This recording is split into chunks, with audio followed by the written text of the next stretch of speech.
And hello everyone, welcome to another Let's Play. This is Myrokos, and we will be resuming the MSQ for Endwalker at this point, but first I need to check my retainers.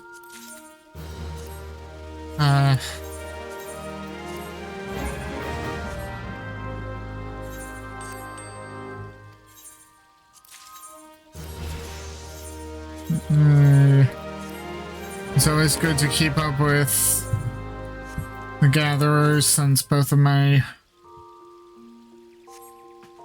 both of my retainers are gatherers.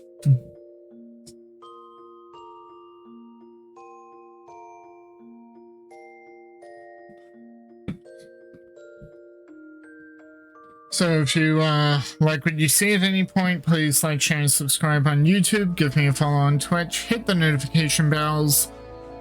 Links to the respective channels are on the respective platforms in the About or on the Welcome tab. Or the Welcome banner. Whichever side it's on. I think I'll stay on Black Mage because I want to stay on Black Mage. I wonder if the MSQ XP will peter out, because I remember doing that during Shadowbringers. First things first, I have some stuff to sell.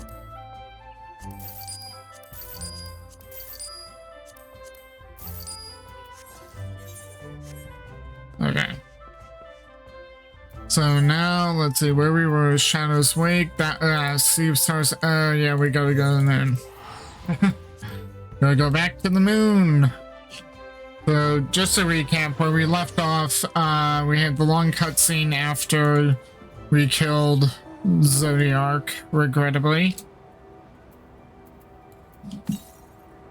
And 809 yalms northeast. So somewhere over here based off of that, but we're not able to get there from here.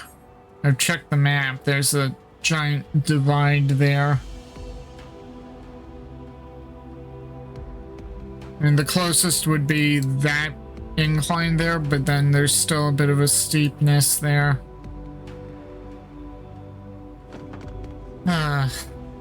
And as always, if it winds up, I wind up getting too close to like 86 or something like that, I'm probably gonna get 85 at this point. In Shadow's Wake, the Watcher would discuss grave matters with you. Yeah. If I wind up getting too much XP, I'll just go back to my Paladin and keep grinding that. Before we speak at length, I believe a change of surrounds is in order. I have more than ill tidings to share, you see. I sensed others arriving not long ago.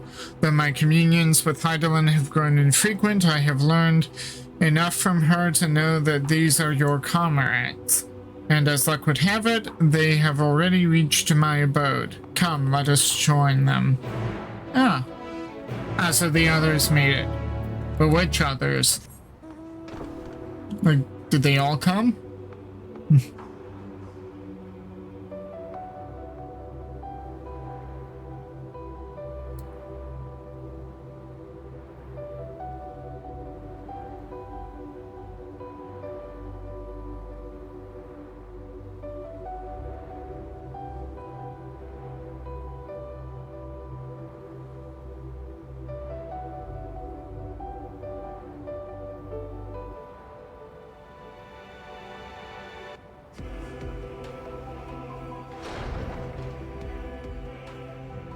British Stoland Oriange. Okay. Yes, they are indeed here as I sensed. There are indeed 3 as I sensed. Okay. Good.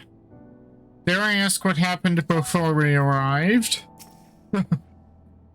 Well, in short of it, Zodiac was in prison, but Fandaniel and Xenos Destroyed the last of the brands, or the last of the swords holding the seal in place. Then Daniel possessed Zodiac, and I had no choice but to destroy him. And now the world is doomed. We may presume this being is a native of the moon. Ooh, isn't that an FF4 reference? Like, I seem to recall from watching some YouTube videos that FF4 had Lunarians. Huh. That's interesting. Huh.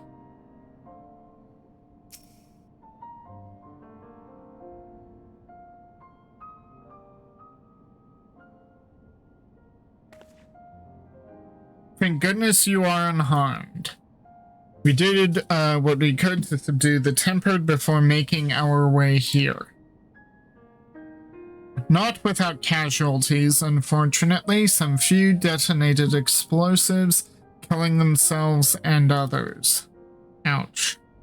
The contingent's healers had their hands full tending to the injured and enthralled when we took our leave. Lest you wonder, Mistress Kyle hath also been delivered unto their care. Serving as a conduit for Heidelin's power hath taken its toll, but she will recover in due course. As for I hope we get to see more of Kyle as we go forward, because well, she's not a fighter. There's so much more she could do. Do you think we'll get to see more of her? Let me know in the comments. As for Alphino and Alice, they insisted on remaining in Garlemald while we three rushed to your aid. It appears, however, that matters here have already come to a conclusion. Yep, that they have.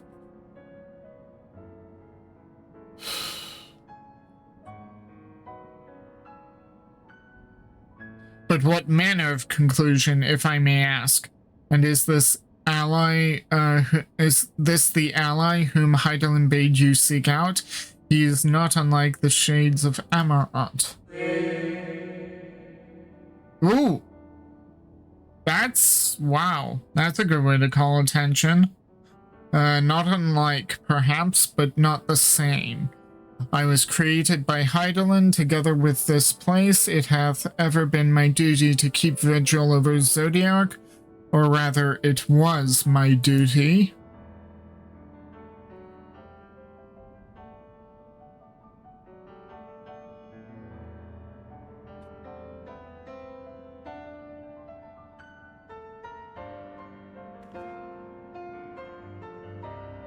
I love the Amarant theme. Then Zodiac is no more. Yep.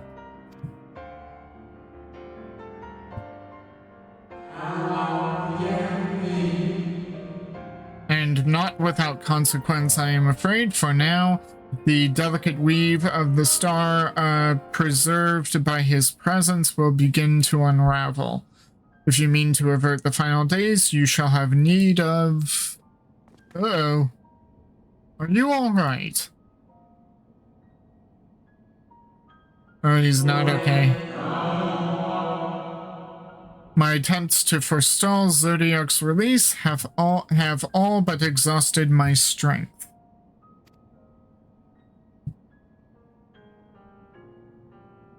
If you might allow me to rest a short while, I will share with you all I can.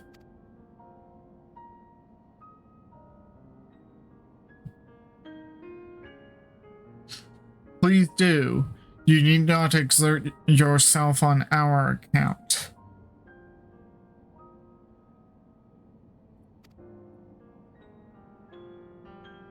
These crystals contain records of your time here, yes? May we peruse them while we wait? By all means, if you would review them chronologically, might I suggest beginning with those on the upper floor? So the most recent ones are down here.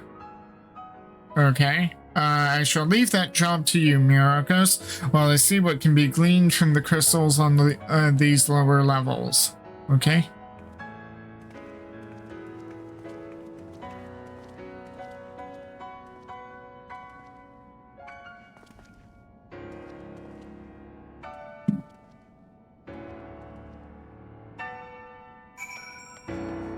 I do hope you're okay. A moment longer, friend. Okay. Huh. Ah, so we have a repair person. But here's... Oh no, wait, I haven't gotten it yet. I get it as a result of doing this one. For a second there, I thought I had already gotten, an upgradable weapon. But that, I think, is the reward for this particular quest. Yeah, it's the reward for this quest. 5 through 3. Just slightly better. I'll need to upgrade. It was nice having this one while it lasted. It did last a good while.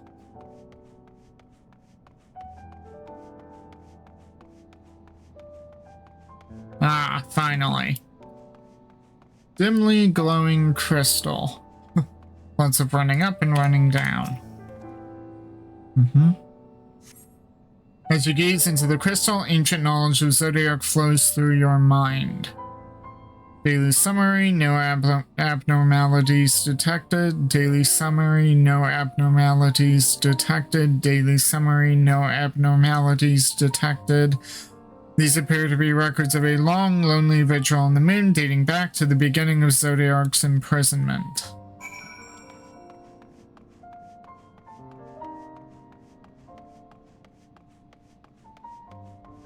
Of course, talk to everyone. Dost thou suppose our host hath maintained his solitary vigil since the very beginning without rest or relief? If so, these records comprise the sum total of his existence. We must needs handle them with care. I kind of... Having a door like this when you know the building's urgent, it practically begs to be open. Let me in! Let me in!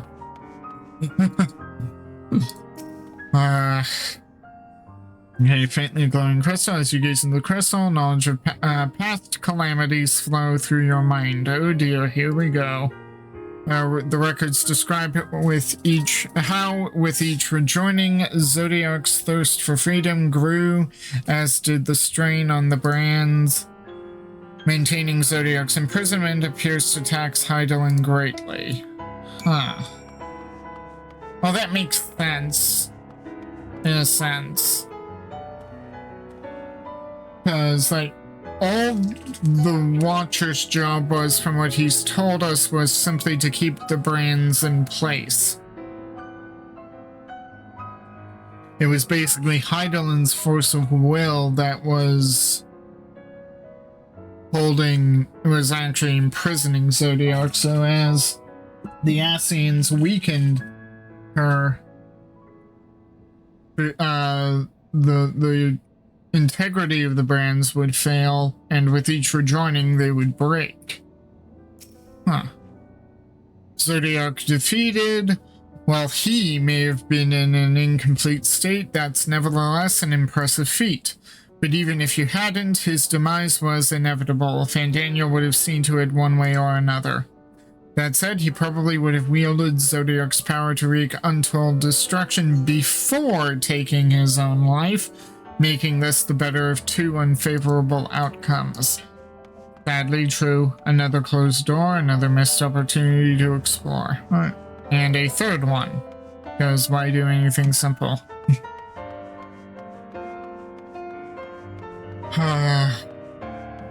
Inspect the where's the waning crystal? I'm missing a crystal. Did I miss a crystal? This is a warmly glow. Oh, warmly glowing. I walked right by it.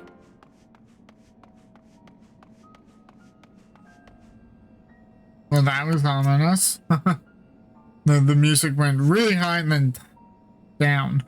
As you gaze into the crystal, knowledge of past rejoinings flows through your mind. The records describe the Watcher's efforts to prepare in the event of Zodiac broke free from his prison. The records go on to describe maintenance carried out regularly with the Loperids.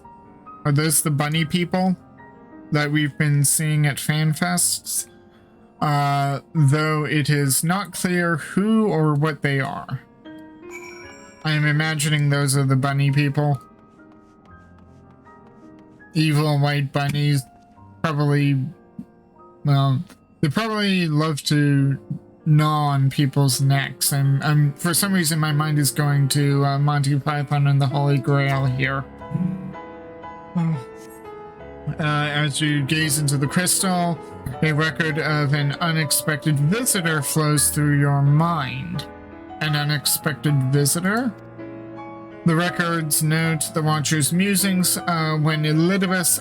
Oh, this is Elidibus! All those cutscenes with Elidibus! Right, because he was on the moon. Is Sparta on the moon, though clearly not for the first time.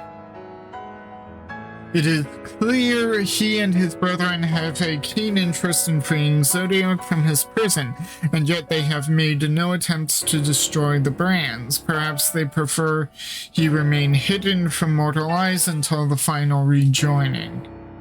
Perhaps they realize we would never dare bring harm to Zodiac so long as he remains in prison. That is plausible. Plus, with each rejoining, Zodiac was becoming whole. Was being made whole, because each of the shards had a moon, and each of the moons had a piece of Zodiac imprisoned within it. So with each rejoining,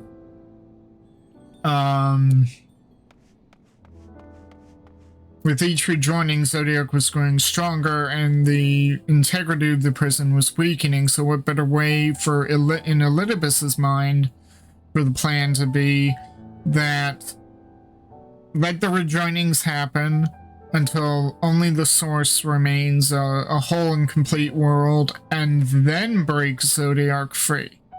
Or let Zodiac break free of his own volition because he's so strong at that point, and Heidelin is so weak that she can't re-imprison him, and then offer up our life force, in exchange for the ancients that are here on the moon. Not gonna lie, that is a pretty effective plan. Of course, we thwarted that, but yeah. There is a logic to it. Perverse, but logical. Did you learn anything of import? Nothing we really didn't already know. Except that Elidibus had been on the moon. So it was as we suspected. Maintaining the brands requires a great deal of her energy. Maintaining the brands requires a great deal of her energy and focus, and this cost has grown higher with every rejoining. That would explain why contact with her has become rather infrequent since the 7th Umbral Calamity. I too made a rather startling discovery. This heavenly body we know to be the moon was in fact created by Heidelin. When the Watcher said he was created together with this place, I thought he only meant this facility. Truly, Heidelin's powers are far beyond anything I could have imagined. Cutscene.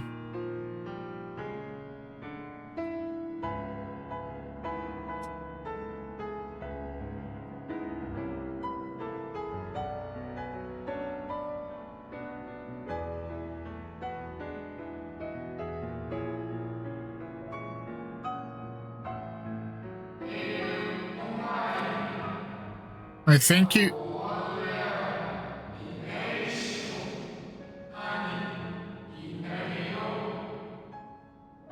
I thank you for affording me this short reprieve.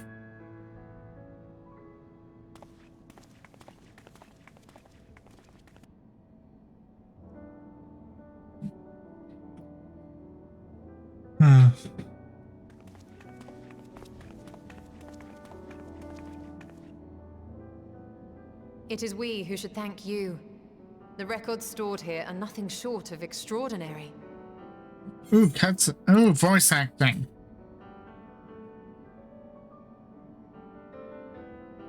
Though I may have to pause this. There is much we could learn of Zodiac and his imprisonment. But perhaps you could offer us more focused guidance. Pray, tell us of the calamity that came before and comes now again. Okay, I'm going to take this one at a time.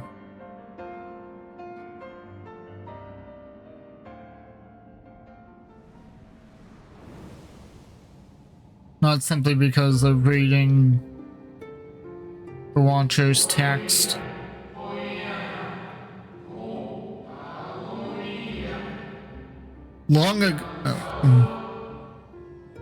Long ago, before the Great Sundering, there was but a single world, Etheris. Oh, so that's the world's name. It's not Hydaelyn.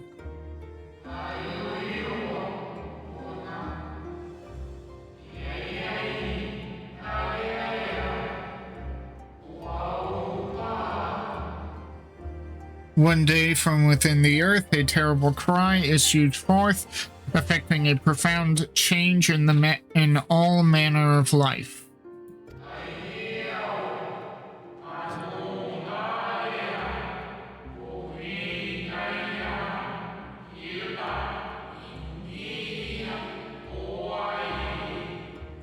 We were not exempt. Our creation magics ran rampant, giving shape and form to thoughts of hopelessness and despair.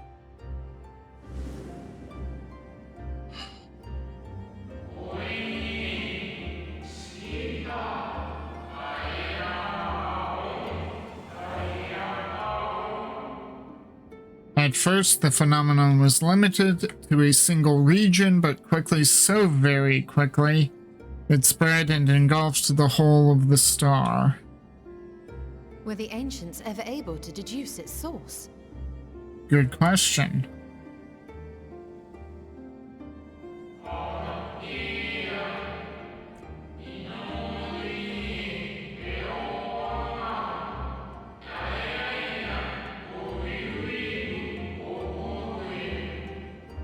They were not. However, the convocation struck upon a method to predict where the next corruption would manifest.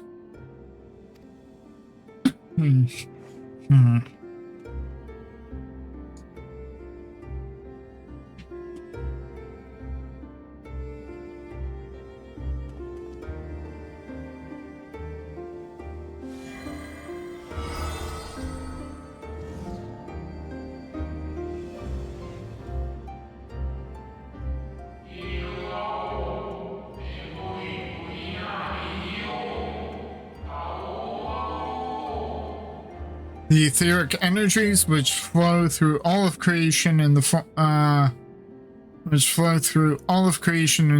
of various currents.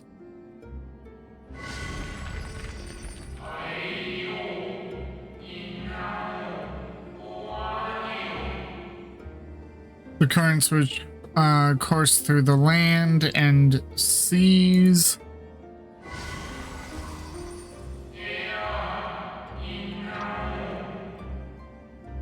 Those which flow through the very air. Good. I'm a little disappointed that we're not seeing blue for the seas, because isn't water blue colored? I mean, good choice for the amberish, the yellow, orange, amberish for the earth, green for the wind.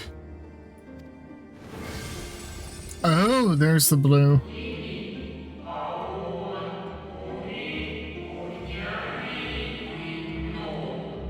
And those of a celestial nature which encompass both our star and this moon.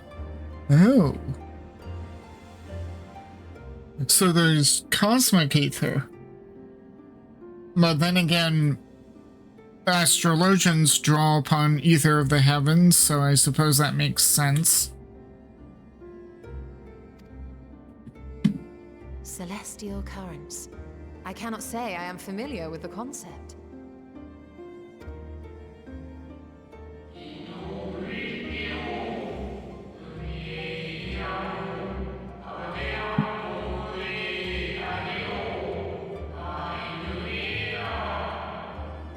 Nor would I expect you to be. Few scholars of our time knew of their existence.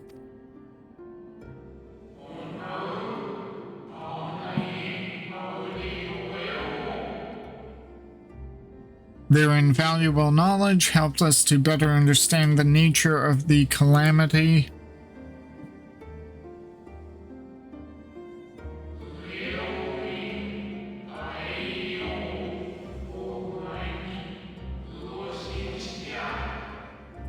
Like the terrestrial ones of Earth and air, the celestial currents form a vast network, but the ethereal distribution is not consistent. Ah.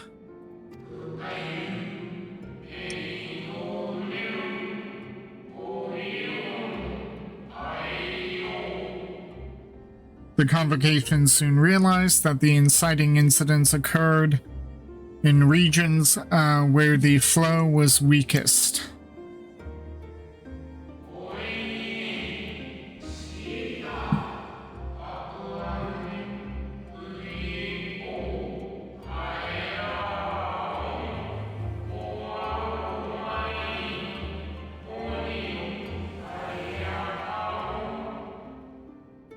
Correlation without clear cause, ultimately.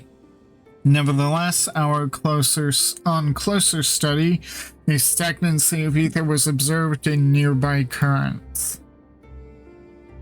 And so they sought a means to harness the forces of darkness, of activity and growth. Thus was Zodiac conceived. Not bad. No less a power than a god's could set right the laws of nature and quicken the flow of ether within the star.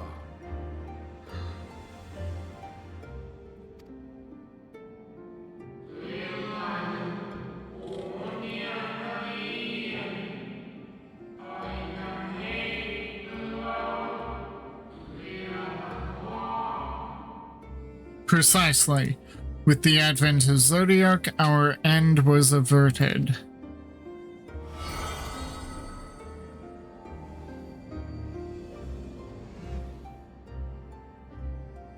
Emmett Selk claimed that those who summoned Hydaelyn did so because they saw Zodiac's power as a threat. Is that true?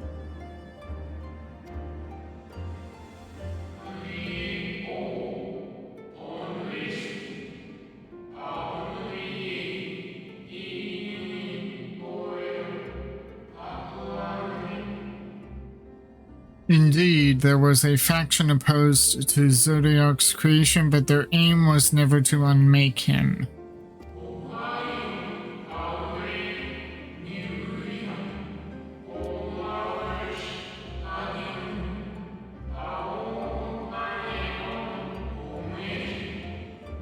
They understood the continued preservation of the natural order was dependent on his very existence. Until we could identify and address the underlying cause of the final days, he would need to remain, for his departure would set in motion those apocalyptic forces once more, which I already saw too.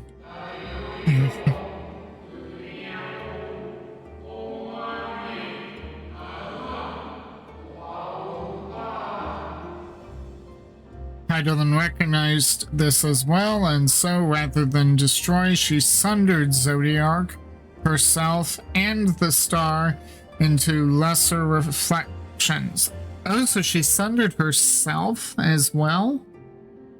Huh. That she might confine him in this place.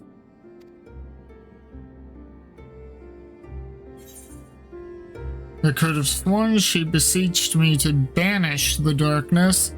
Then what she told me in the ethereal sea was false.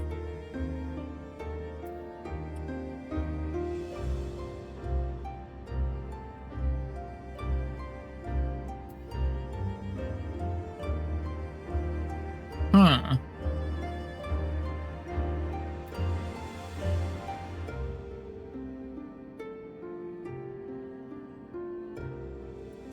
Let's go with this one. I'm curious about the second one, but...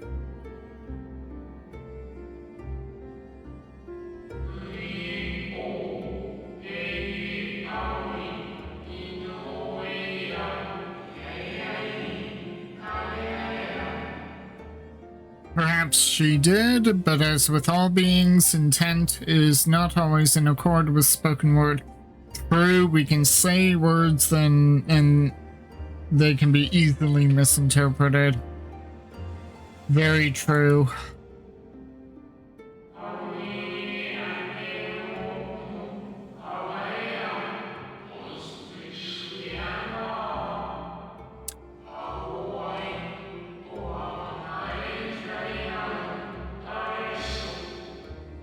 Eidolon and Zodiac are both constructs of man, approximations of perfection, limited by our own imperfections.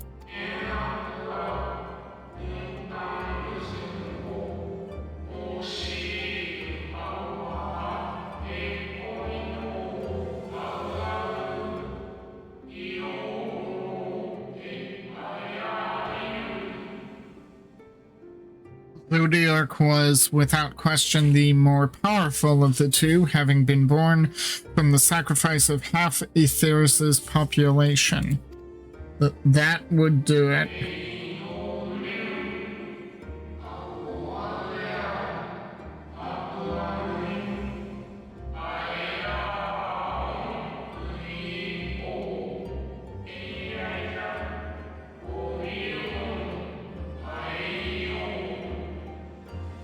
Thus it was necessary for Eidolon to commit herself wholly to his defeat. Still more effort was needed to confine him.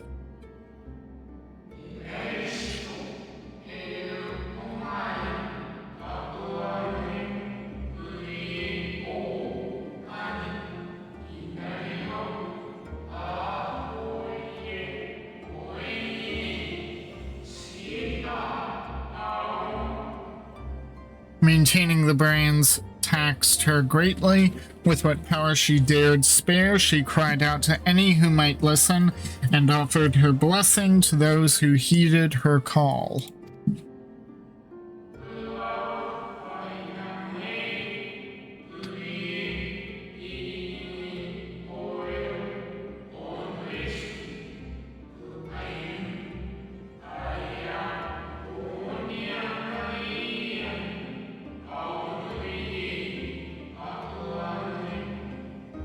Though it was likely within her power to do so, I believe she did not wish to speak of Aetheris and her history.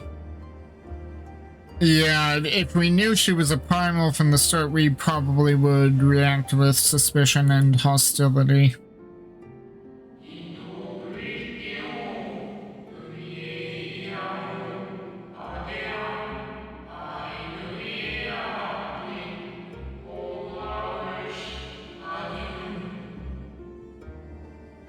Like Zodiac, Eidolon's purpose is a reflection of her creators. They wished to look to the future and not to linger in a prison of the past. The Ascians set in motion 7 rejoinings before we came to oppose them. How many more worlds would have been lost had we not placed our faith in her? How many more souls living in the present would have been snuffed out for the sake of those long dead? Well, in light of recent events, I see no reason to doubt your words. And even if Eidolon is not a god in truth, if Minfilia believed that we should trust in her plans, then I choose to do just that. Which brings me to a rather important question. Let's suppose we try but fail to stop this second coming of the final days. Should the source fall, what will become of the other worlds? Ooh, that's a good question. Would the first remain, or would any of the other worlds remain? That is a very good question.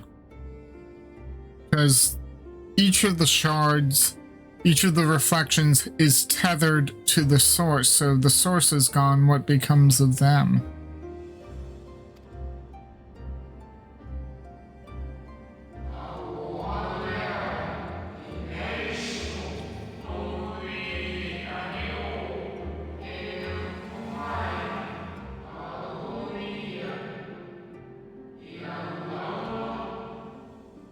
The nomenclature is more fitting than you know.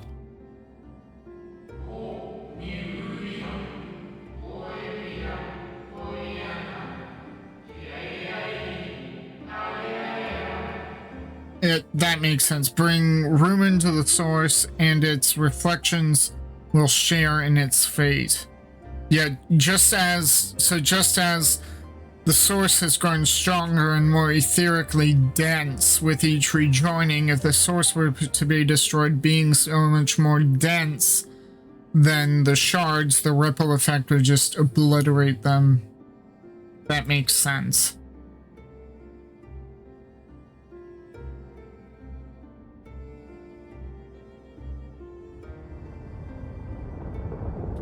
What the?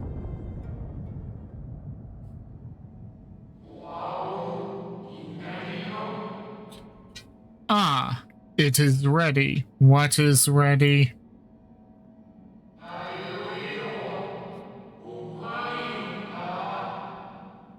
This way, if you would be so kind. What is ready, though? Still haven't gotten an answer to my question.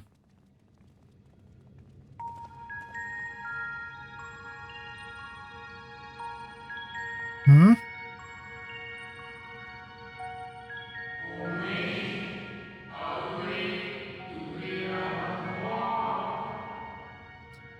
A beautiful sight, is it not? Yes, but what is it?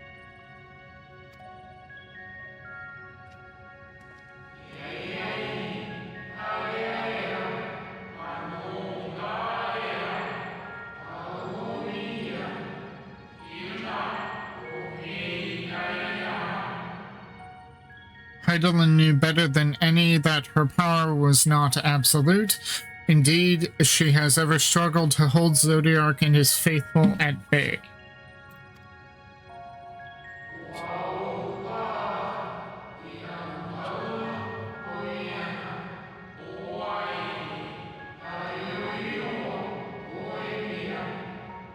She feared the worst and so made preparations. In the event of his demise, there would be a contingency.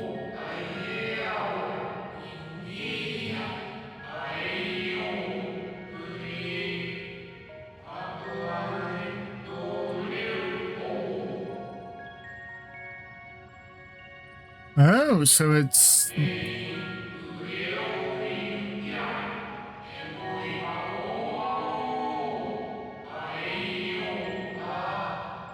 You need not go far to find its pilot. So the moon is the ship, okay?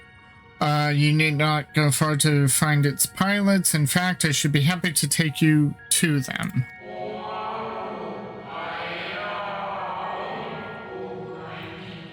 And fulfill my final duty as Watcher in the Dark.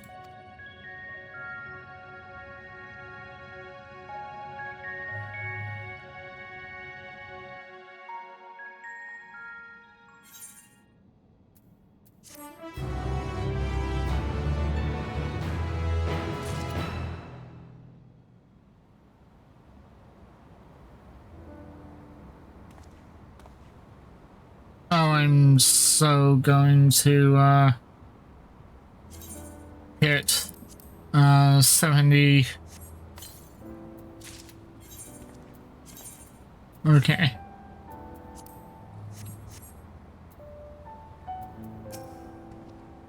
I should very much like to hear more, of this extraordinary story.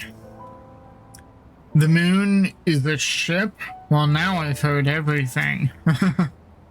It may be true, but others will struggle to believe it. I can scarcely believe it myself. Helping hands. At long last, the Watcher is ready to fulfill his final duty. The time is come for you to be on your way. The crater at the heart of Mare Lamentorum, where Zodiark was imprisoned, is not so easily traversed. However, let us call upon Argos, the familiar whom you met earlier. He should have no trouble bearing you across. As Heidelin created me as the jailer, so too did she create Argos as the guard. It is his nature to appear when needed, and yet he is nowhere to be found. Strange. Mayhap the imbalancing of ether has affected him.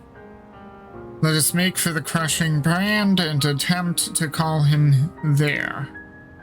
You need but recall the path you walked with Argos before, and you will find your way.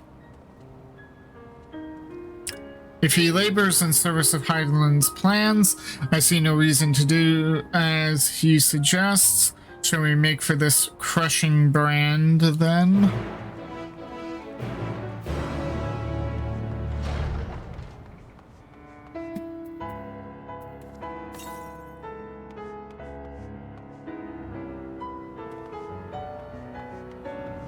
So somewhere directly ahead, presumably I'll get the, ether currents on the way then. Kinda wish there was one here, but oh well.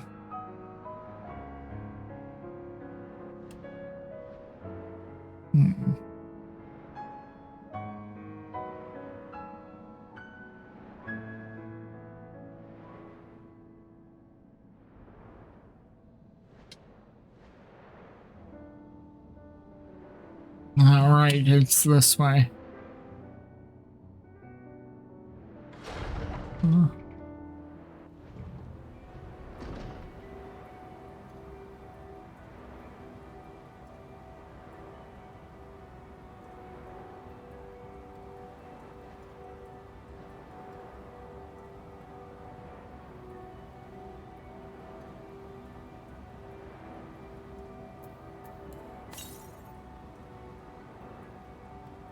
Okay, yeah, there's definitely one over there.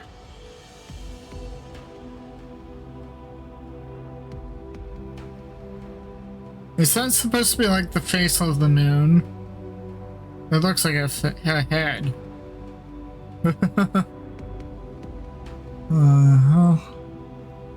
But in the meantime, we gotta get over there, so...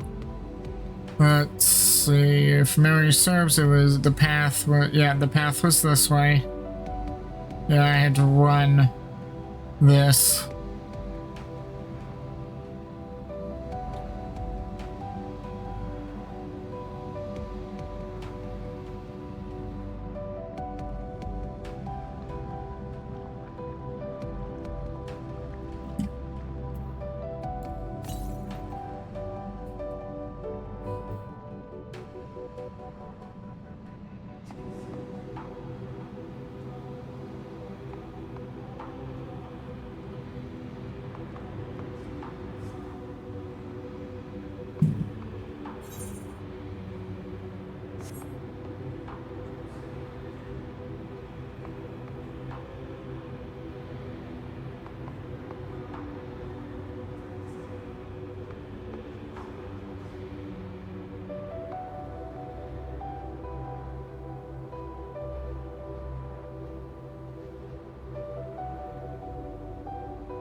With a little preparation, it might be possible to traverse the gap on foot. Then again, it would be a long, long way down should one slip, perhaps another time. So close and yet so far. Does not the harsh terrain remind you of somewhere we've been before? The Dravanian Forelands. Aye. A place that rejects the intrusion of outsiders, where solitude reigns supreme. At the very least, it sounds suitable for Zodiac's prison. Naught could prepare me for the boundless beauty of Aetheris, shimmering amidst a sea of stars. A blue sapphire, but one of countless other jewels brimming with life, no doubt. One should hope. The place we seek is just ahead at the Chlorophosgrot. You see, Argos cannot manifest without sufficient concentrations of ambient ether. You would be hard-pressed to find a greater confluence than inside this cavern. Follow me.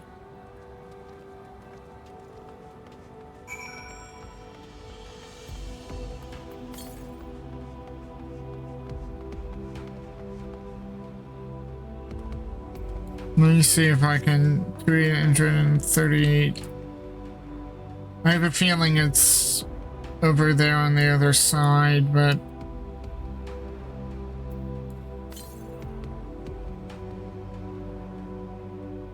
northeast, which is over here.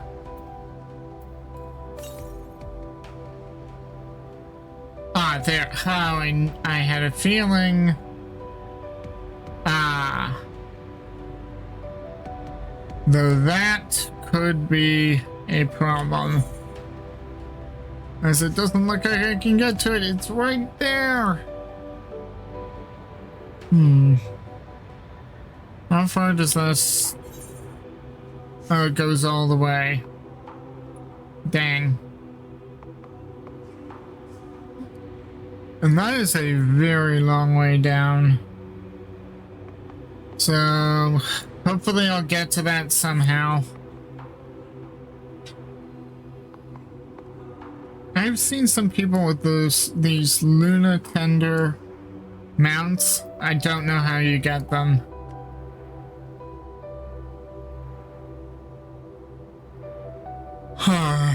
In any event, down into the cave, we gotta get... Oh, brother. Oh dear, no, no, no, no, no.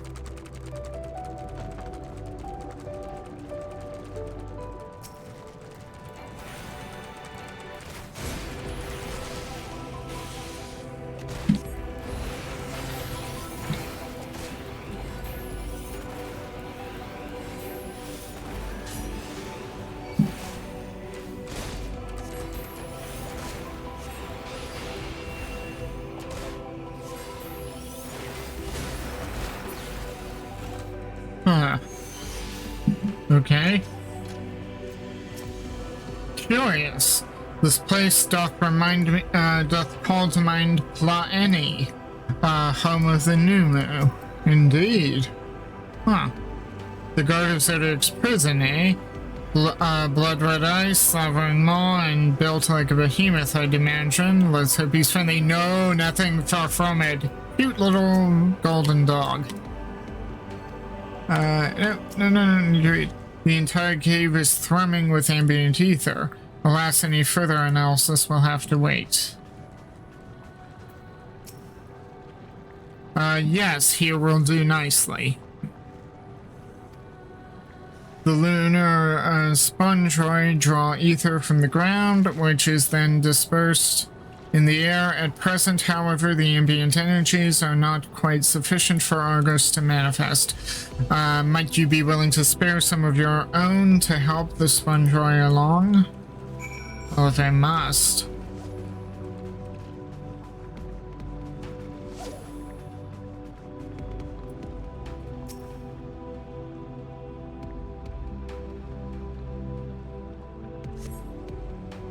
Cutscene.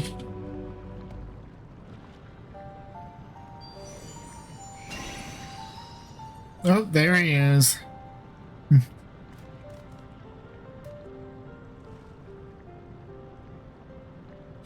Argos manifests in a flash. He seems glad to see you again.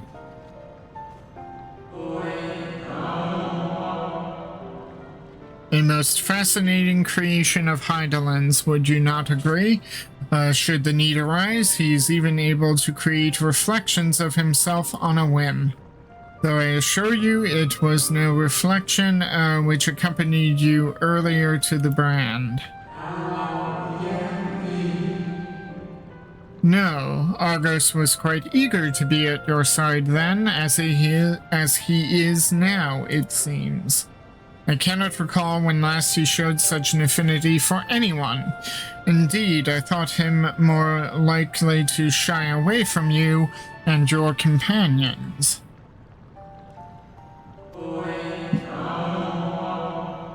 Perhaps it was more than a sense of duty that compelled him to aid you before. Perhaps. But why? As for your companions,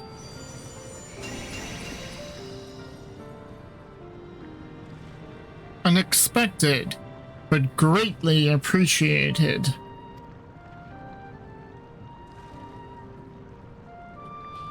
I believe we are all ready. Then let us return outside that you may cross the chasm.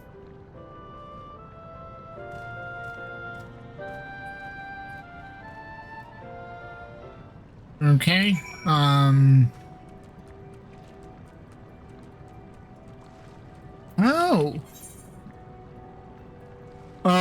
wait, it's a connective tissue thing that is only on this side. Oh well. Nothing to see here then.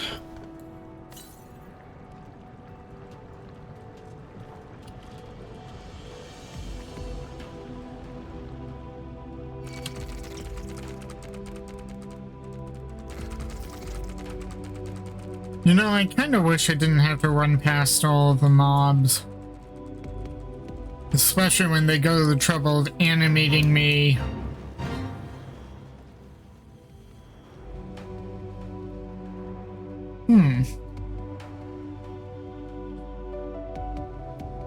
Tempting. But I want to focus on the story. I was expecting something a little more intimidating and less man's best friend. To whom would Heidelin entrust the command of so great a vessel, I wonder? Dalamud has long been described as the loyal hound of Menfina due to its relation to the Greater Moon.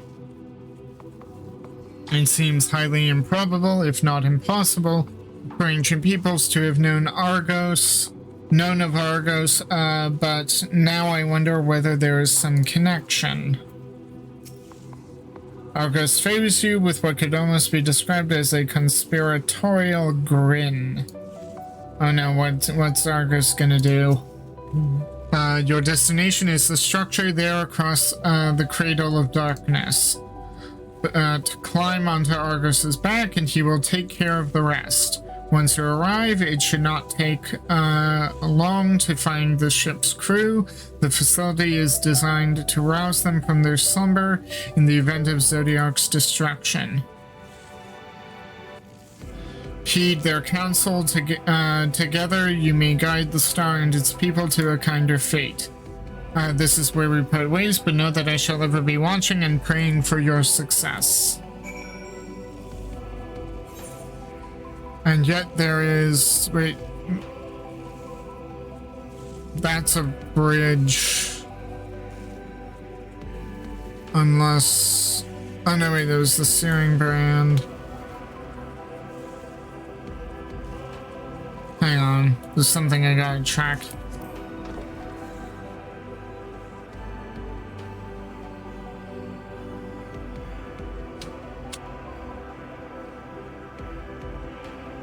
Because it goes Sworn.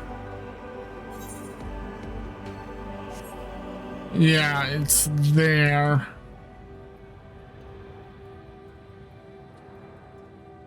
First, I can go by foot this way. I want to see if I can get up there. Always explore around.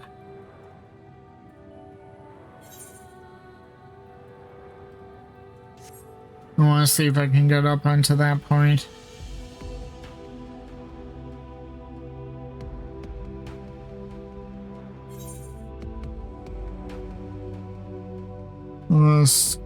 There is a pathway there. Which would presumably let me go that way.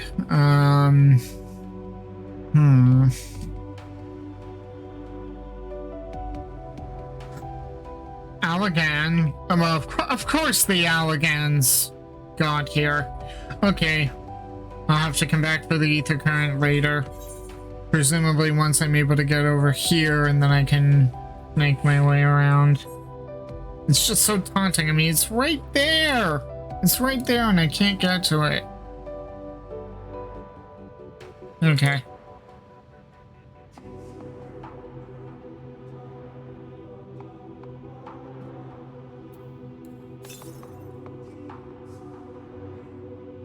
Yes, I know of that one, but I can't get to it.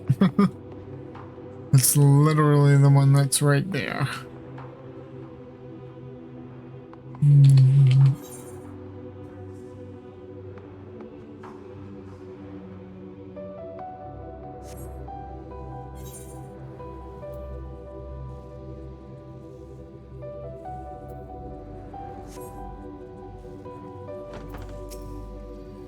Worry not for me, though I may appear as you and yours.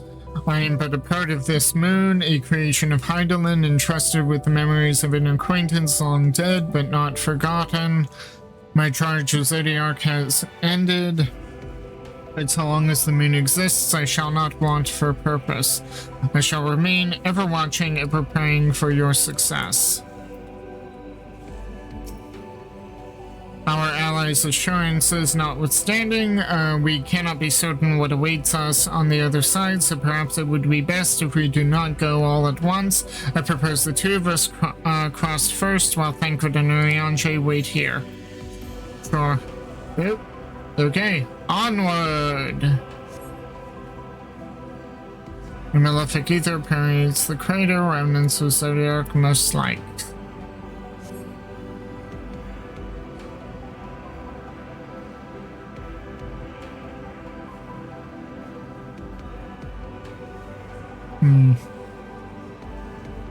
Ooh, there's a structure there. What? I wonder what that is. Just a little further.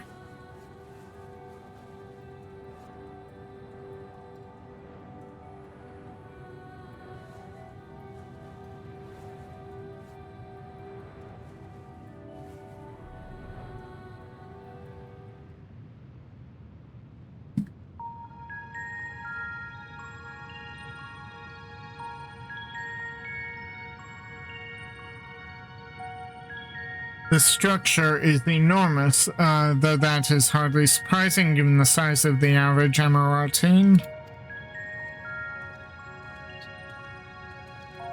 Apologies for the wait. Right then, let us head inside and... Oh.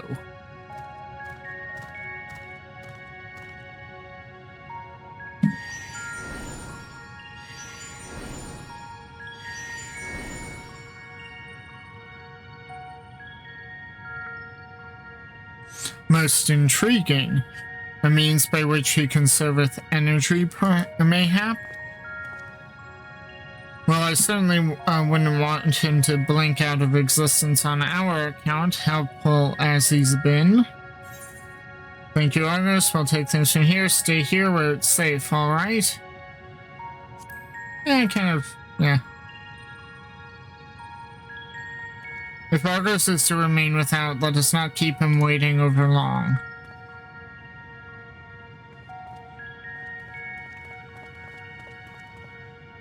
I imagine if I chose the first option, he would still wait. Wait, did they actually try paving things? And then it broke. Oh dear. All that tile work. All for naught. Ooh.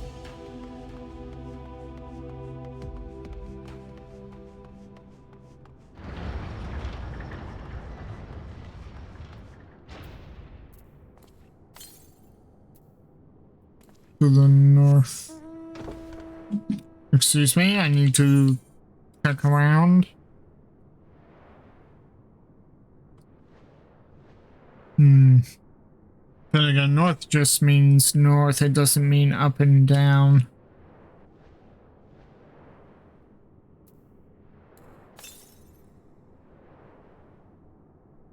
West. Huh. Interesting. And there is an ether right here. I'm going to want to attune to that. Huh. Nothing up here.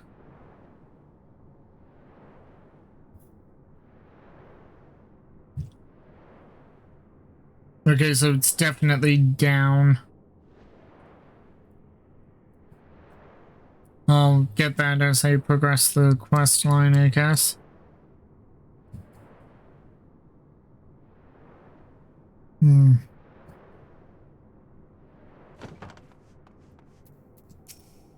Truly a marvel beyond description.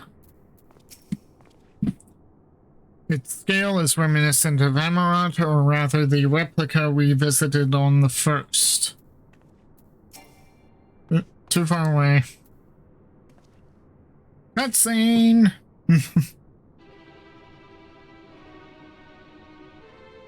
Doesn't it look... It looks pretty dead. I thought the bunny people were... Are they bunny people? Our moonship pilot should be around here somewhere. Is that right? That should be right.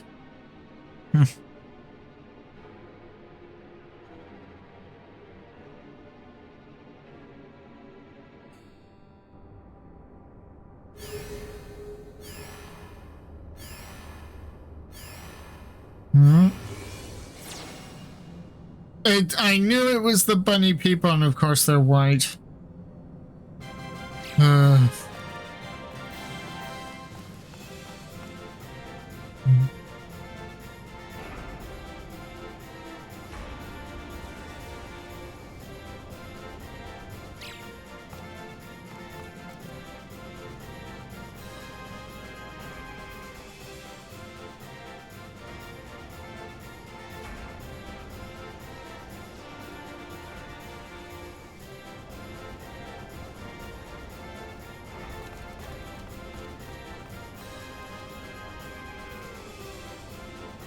One of them still sleeping.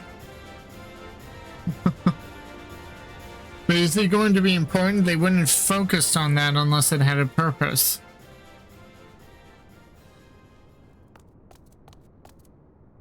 Look lively, everyone! I know, this 1243rd inspection is a mite ahead of schedule, but it is of the utmost importance! For Zodiac, alas, is no more. Yep. As of now, our mighty moon has a new purpose. To bear the people of Etheris to safety. Our time has come, my friends.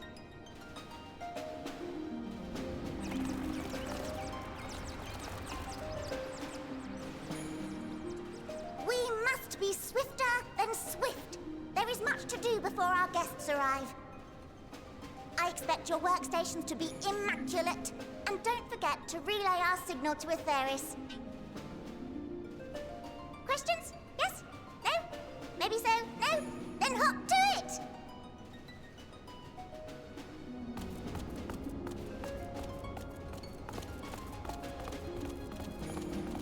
But they're not hopping? They're marching. That's not hopping. 'Tis a rather curious crew she hath chosen. Their endearing forms intended to ease the passengers' hearts, perhaps. Perhaps.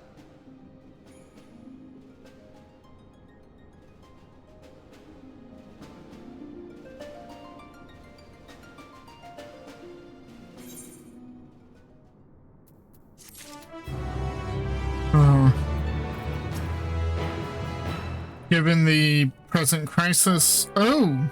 They're running up and down, so show up quickly now, but wait for me, I beg you, okay? Given the present crisis, Heidelin doubtless sought to facilitate cooperation betwixt pilot and passenger.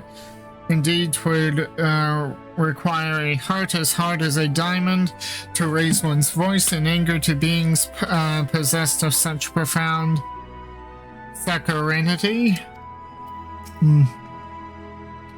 I find Uriange's reasoning somewhat flimsy, but the crew seems amicable enough. Bad pun. A hairy situation.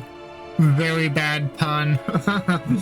Thancred's dumbfounded expression suggests he is still struggling to comprehend the spectacle he has just witnessed.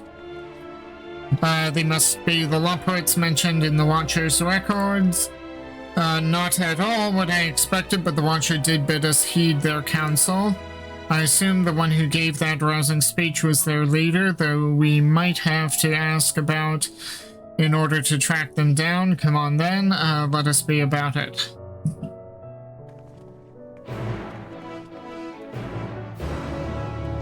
Okay, they all went this way, I might as well too. Though I do move faster on the mount. Or on my bed.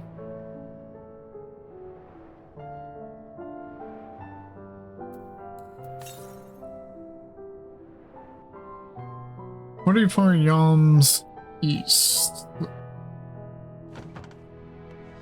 Huh.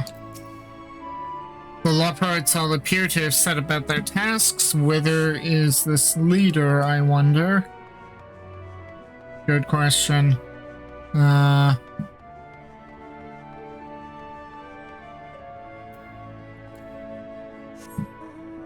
There's an ether kind. I was wondering where it was. Huh. Gemstone trader. Make connections.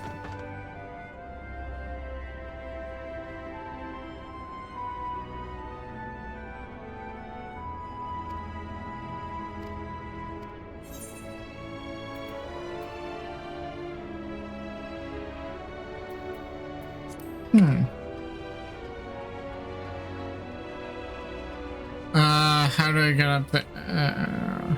Oh no, okay.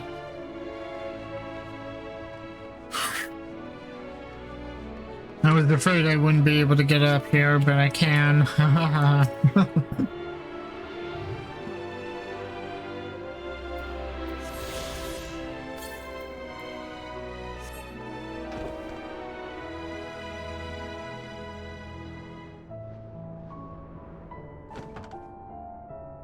For Loporrit, okay.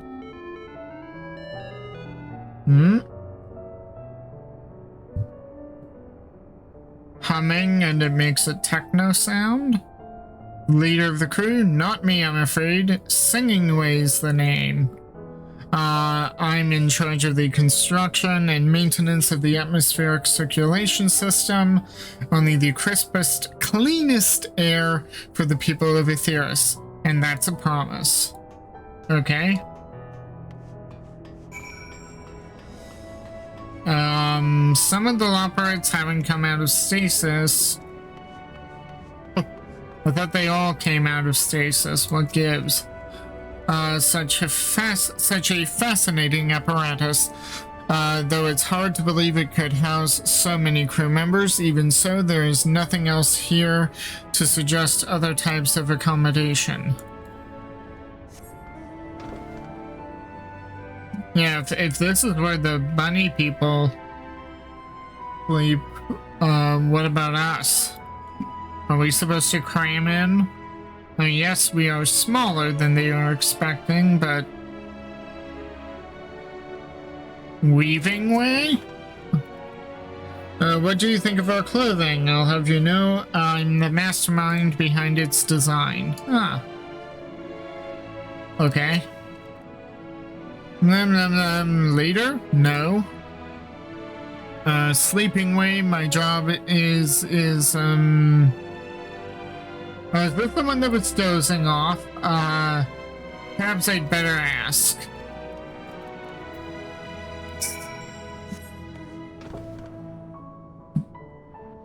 that's the one that was dozing off. Huh.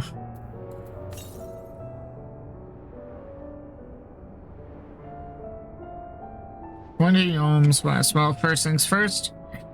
Attune. We must always attune.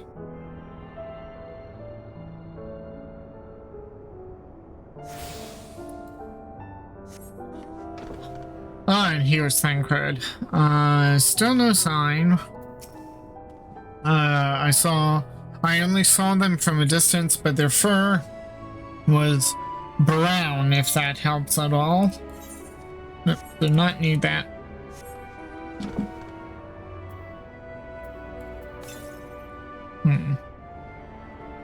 Northeast? Wait, first it says west, and then it says northeast. 33 ohms east. I'm going east. Now it's a... So it is that there is one up there. Is that right? There's one up there?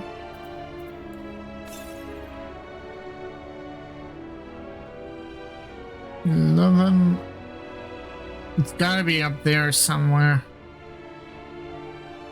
Because it's not here.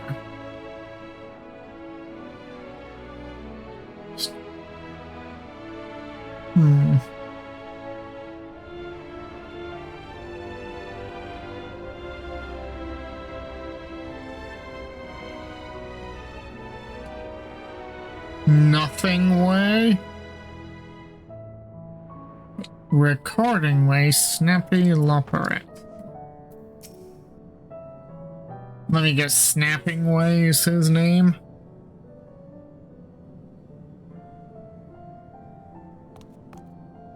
What? How in the... when did you get here? Who let you in? Why wasn't I told? Take me to you later. Were you the one giving orders earlier? Oh, I can do the humming thing?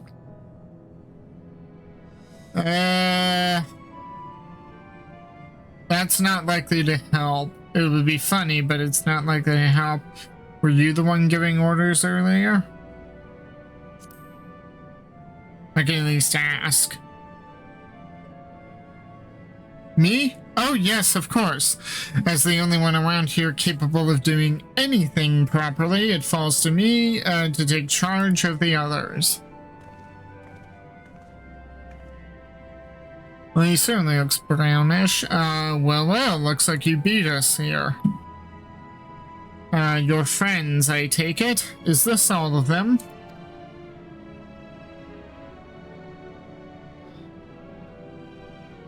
A group comprised entirely of children? What must their parents be thinking? Children? This isn't a nursery after all, though perhaps we should build one. Or did we build one already? No matter, you needn't worry your pretty little heads. All but will be well, I promise. But goodness me, we shouldn't be standing and gulping. I must take you to meet the others. Children?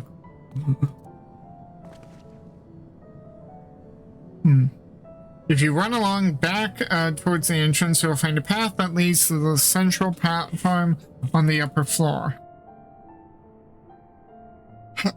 There's no wrong way to reach it, but it's the large glowing ball in the center if you should find yourselves lost.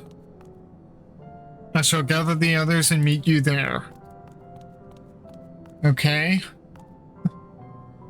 Well then, back to the upper floor it is.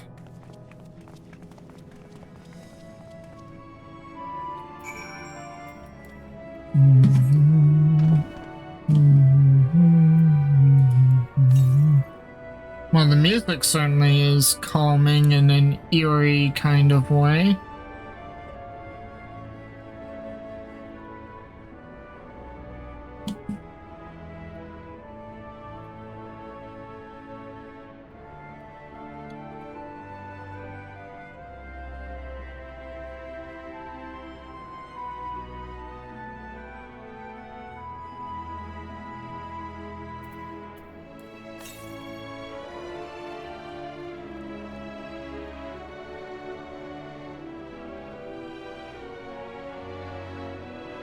Okay, 189 yalms south.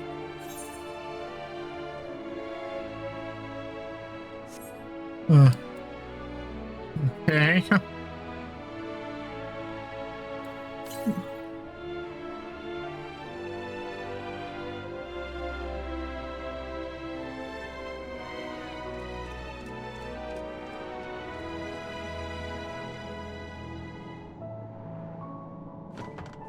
Oh, the snappy leopard again. Understanding how the leopards, despite their diminutive stature, are able to maintain such gargantuan facilities. Given their size, getting from one end of this place to the other must be exhausting. I honestly don't know how they do it.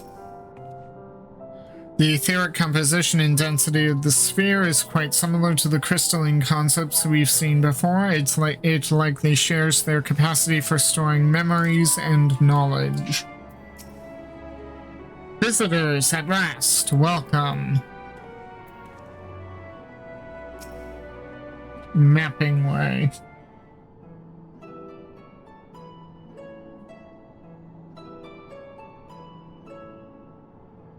Right, of course. Introductions are in order. Ahem.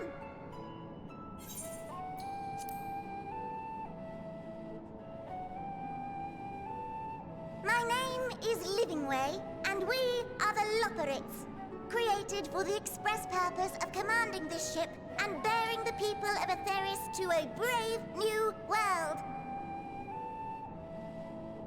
More specifically, I am the one whom she charged with the execution of her most vital plans.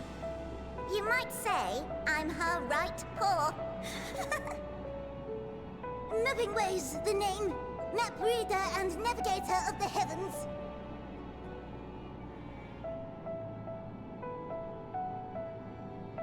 Pleasure to meet you all, but I'm still trying to make sense of this.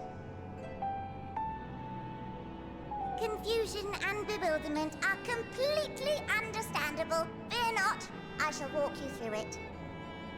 The people of Atheris, through no fault of your own, I'm sure, set in motion a series of events that, unfortunately, culminated in Zodiac's obliteration. Acutely aware of the imminent crisis, your parents said to you little ones, on ahead while they began the necessary preparations.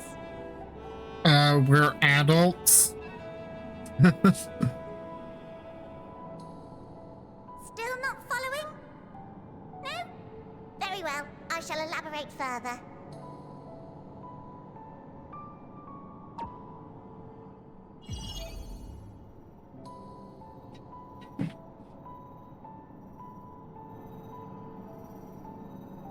Here, we have Atheris, your home, and the moon, where we are now. Without Zodiac around to keep things lively, so to speak, the celestial currents of the star have doubtless begun to degrade.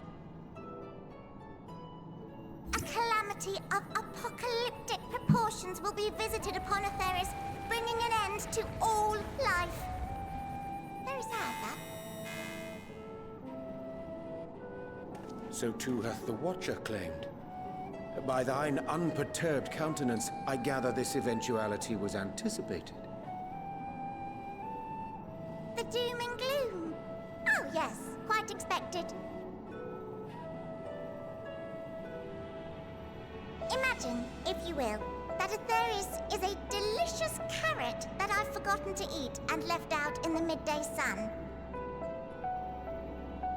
The most earnest wishes or prayers will not stop it from rotting to the core. So sadly, there's nothing to be done but to abandon said carrot, Atheris, in case the metaphor is lost on you, to its grisly fate. And this moon will serve as the vessel to deliver us to a new home. Just so! We will gather up as many people, supplies, and resources as our stores will hold. And then, once everyone is aboard, it's off to another star. easier said than done, admittedly, for one does not simply hop from star to star on a whim. Which is precisely why we've spent countless years constructing the most propulsive of propulsion systems. We ought to make it to our destination in 2 shakes of a rabbit's tail.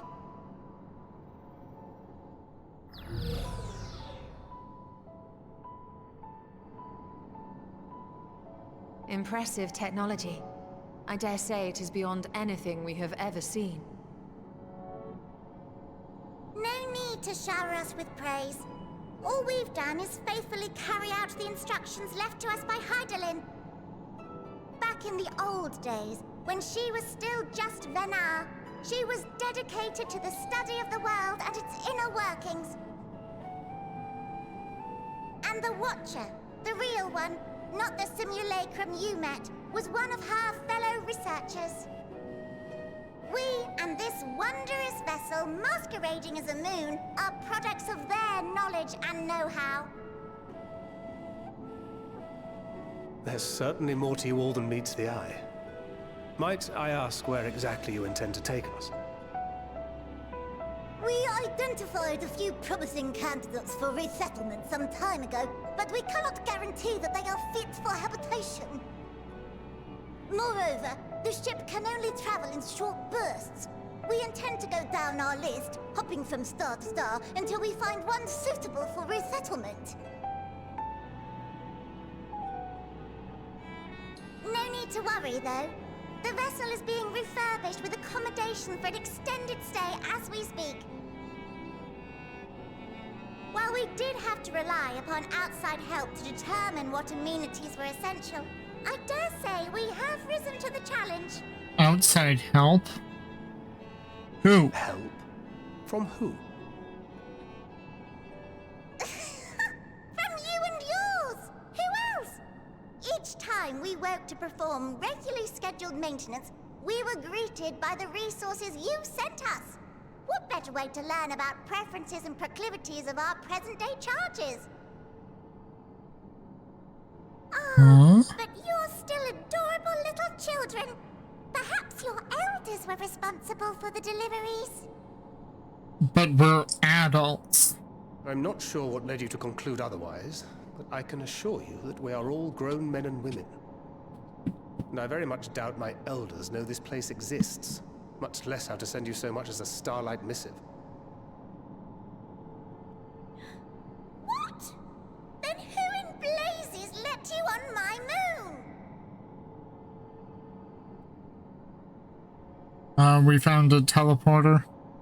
Hydaelyn herself led you here. You don't say! Well, that's really not children. Then why are you so small and stunted? Like little baby carrot people. Well, Amarotines were a great deal taller. In the present day, persons of such prodigious size are exceedingly rare. So, you're saying everyone's not like the Watcher? Yep. Oh, confound it all! Someone could have at least scribbled a note about your profound miniaturization. That tome in thy possession. Oh, this? One of the first books sent to us. A compendium of the people of Aetheris, with a few blank pages at the back for minor corrections and updates as needed. The sum total of our knowledge of your kind is contained in these pages. I thought it was abridged and made small for our benefit, but this isn't a regular-sized book, is it?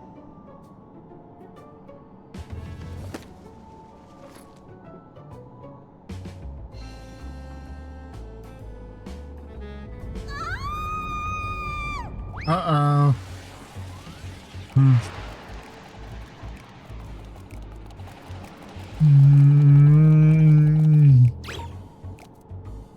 Building Way, can you hear me? Yes, we're all very busy. Change of plans. I need you to rebuild the domiciles at 1/3 the scale.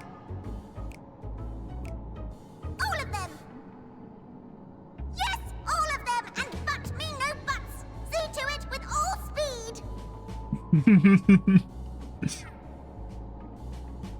Perhaps you could tell us a bit more about your terrestrial collaborators. That's what I'd like to know. Yes, yes, in due time. But first, I'd like to hear more about you, if it's all the same. I'd rather not risk any other complications due to outdated knowledge of our passengers-to-be.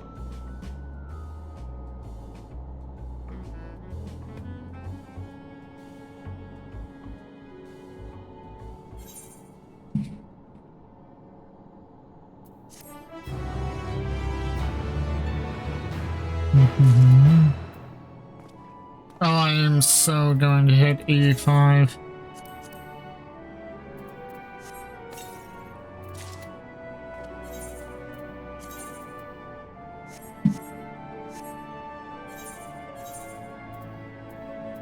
Okay, I can get rid of that.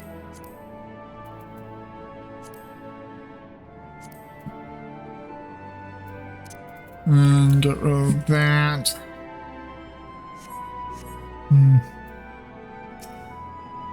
Oh dear, I certainly hope Building Way,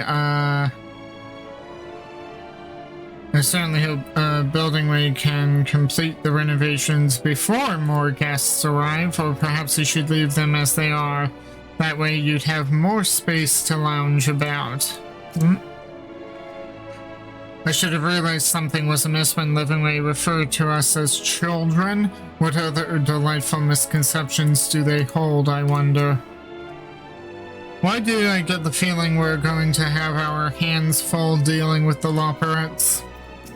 Probably because we are. It's unfortunate that the domiciles were constructed in error, but their willingness to perform such sweeping renovations is a testament to their commitment. I cannot fathom the resources required for a facility so vast. A taste of the moon. With the final days fast approaching, Living Way is keen to complete her preparations. Right then, now that you are here, we need you to teach us all you can about your people, and quickly. It won't be long before the final days are upon us in all their terrible grandeur, so it is imperative that we be prepared to receive our passengers-to-be. If there is anything at all that may displease them, it must be addressed post-haste. And address it we shall. Here at Bestwaysboro, we have assembled everything required to offer our guests the best way forward. Ahem. We have procured myriad amenities, such amenities we understand to be essential for day-to-day living, and wish to hear about your opinions on them. I'm sure you've all worked up an appetite, so why don't we start with foodstuffs? Meet me at the Caratorium, and we'll see about filling your bellies.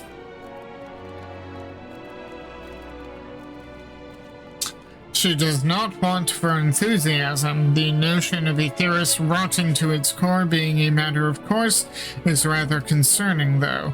Nevertheless, let us take this opportunity to learn more of the Loperettes and this vessel.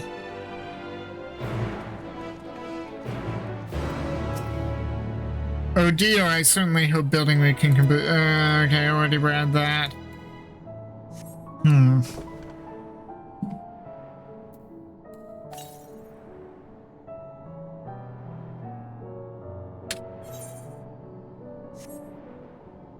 Ah, there it is. I could have sworn I ran around here and didn't. Can't believe I didn't see this. Well, getting the current.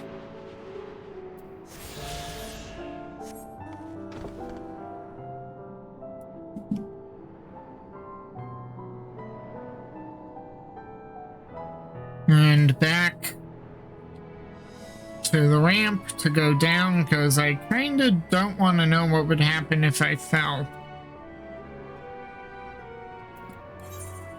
Okay, that would take me, yeah, that would take me back to old Charlan.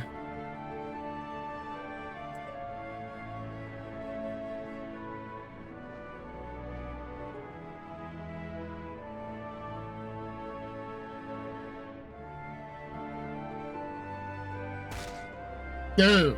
And that was just from there to there. I'm so lucky I didn't wind up falling farther. I would be dead. Ugh. Okay then.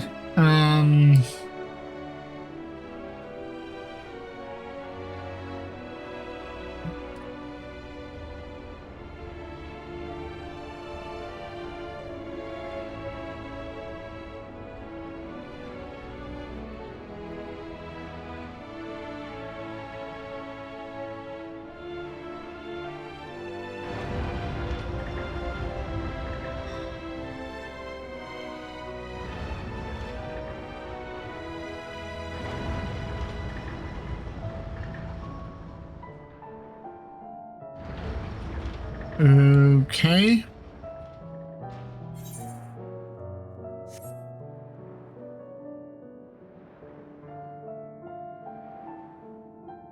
Wait, why are all of the robots hostile?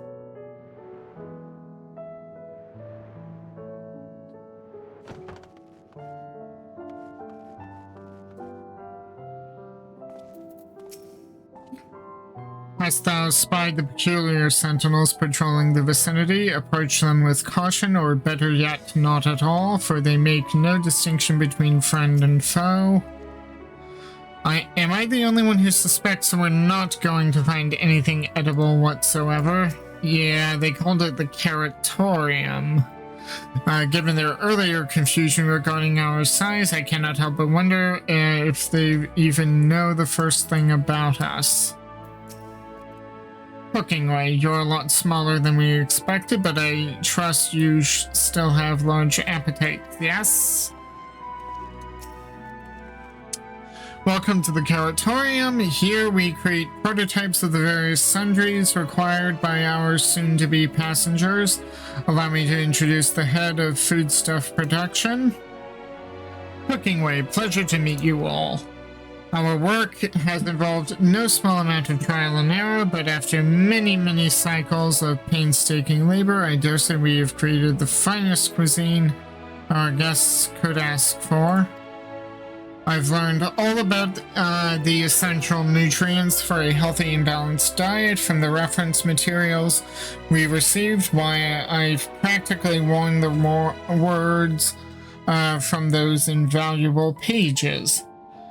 Naturally, we've also considered ease of growth and production. We will not want for ingredients. I must insist you try some. We have fresh stock recently prepared on account of, well, because we just woke up and we're all quite famished. Hop along the platforms here and you'll find a storage unit full to bursting with delectable delights. Help yourself to anything you like. Okay.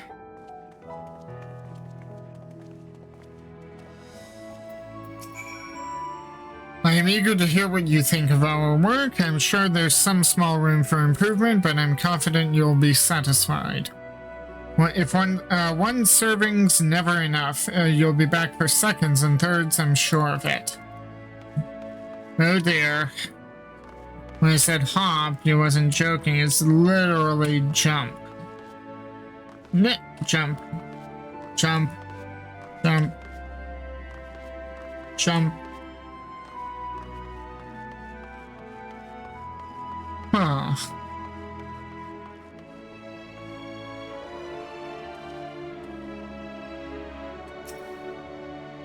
You open the storage unit and find a rainbow colored assortment of carrot. The unassuming orange, the peculiar looking blue, the vibrant yellow, ominous crimson. Take a moment to reconsider. Huh. Which one do I pick?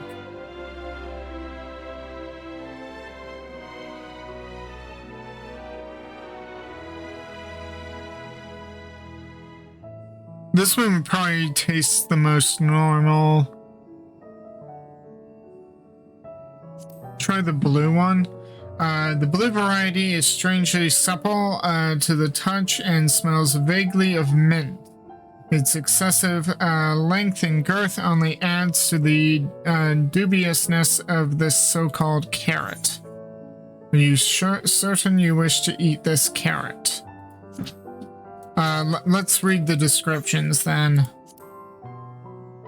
From frond to tip, no scratches or blemishes mar this immaculate specimen. Nevertheless, if not for its excessive length and girth, one might think it was an ordinary carrot.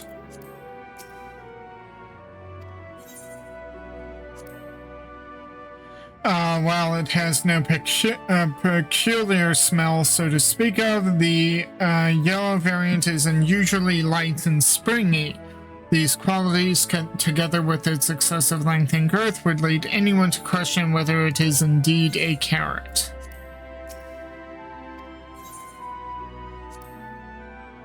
The soft texture and redolent aroma of this crimson creation belie its staggering weight. The excessive length and girth only compound the mystery, leaving you perplexed as to the nature of this carrot. Not certain I want to do that. So, red and heavy and thick, yellow, light and springy, peculiar looking blue. Try the blue one. I kind of like blue. Okay, let's try the blue one. On second thought, you elect to simply take an obscenely large carrot for now. Due to its bizarre qualities, it would be prudent to ask Cooking Ray whether it is safe to eat first. So my choice didn't matter. Okay. Kind of bizarre.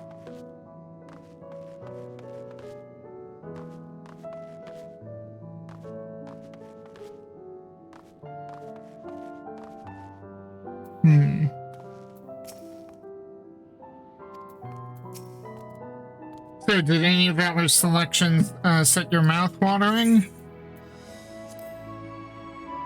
Even Vera are like to swoon at the sight of so grand a carrot. That or be offended by all those who assume that they would. Ah, yes, a fine choice. One of my personal favorites, actually. Please dig in. I'm eager to hear what you think.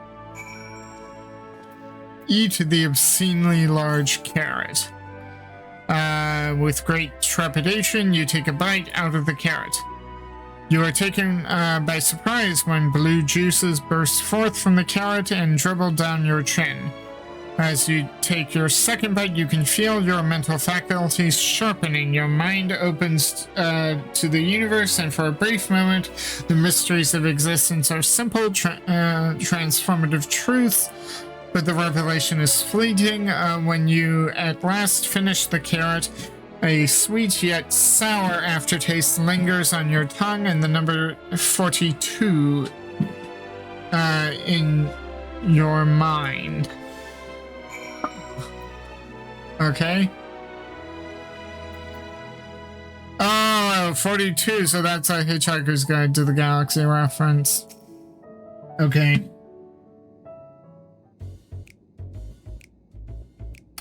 What do you think? Unlike anything you've ever tasted, yes? The philosopher's carrot improves mental fortitude, something of a shock at first bite, but it's well worth the enhanced powers of cognition. We have plenty of other varieties too. Bleeding carrots to improve blood flow, I guess that's the red one. Dream carrots to help with sleep, the yellow. So you see, we have a carrot for every occasion. These carrots are extraordinary, but what if I don't like carrots? I can certainly see the demand for this in Charland.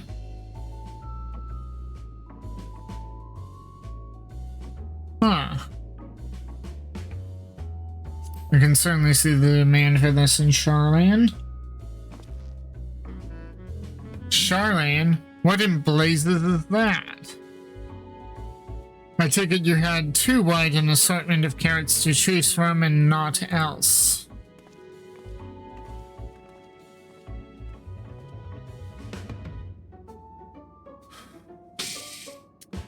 If I may ask, what exactly did these collaborators share with you about our cuisine on Aetheris?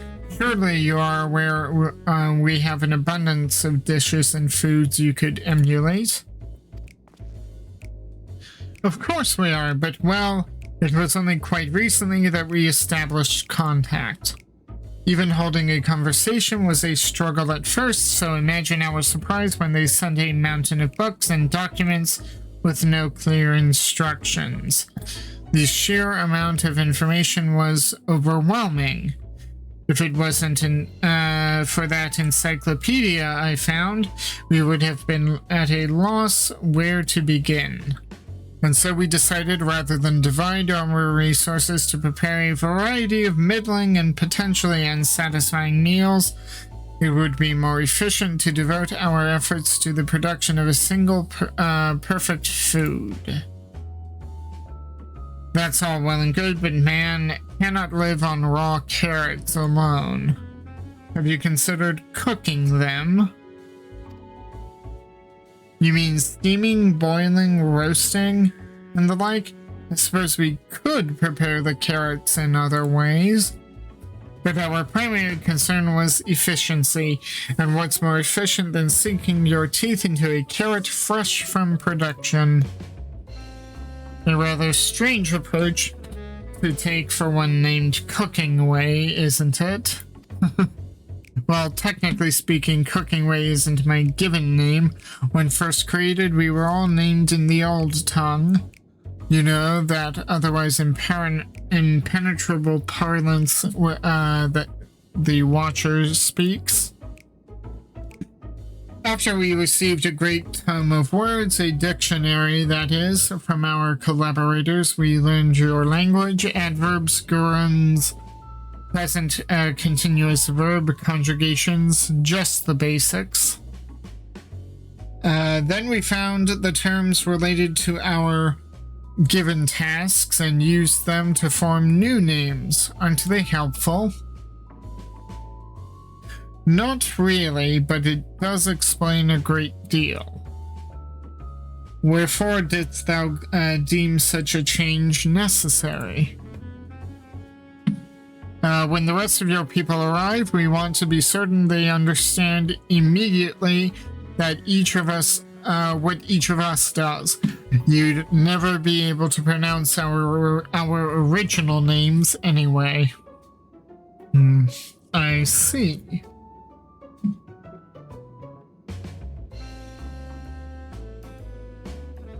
I hope our critiques, such as they are, were helpful to you. Though if you should decide to preserve flora and fauna from Aetheris as well, you would be able to offer the passengers a more balanced diet.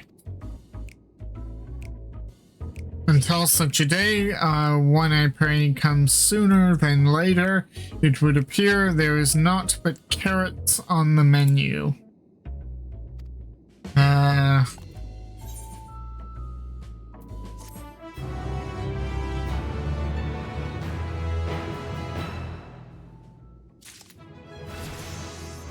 Okay. Let's see. I don't know if this will work. For now it does. Hungry for more carrots? Fear not. You can eat blah blah blah blah blah. I may not be able to turn it in, but if I can, then... Oh, no, wait, I'm 84. I can totally turn this in.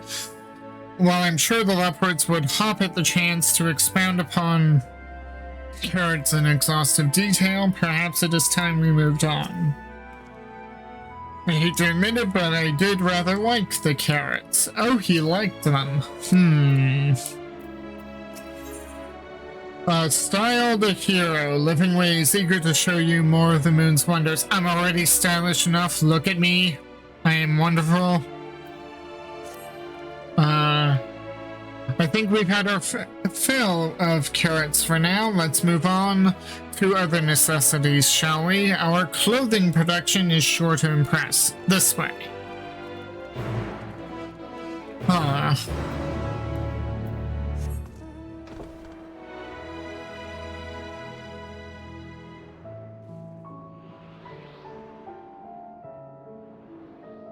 I've learned True Sight from Myrokos, so just steer clear and avoid.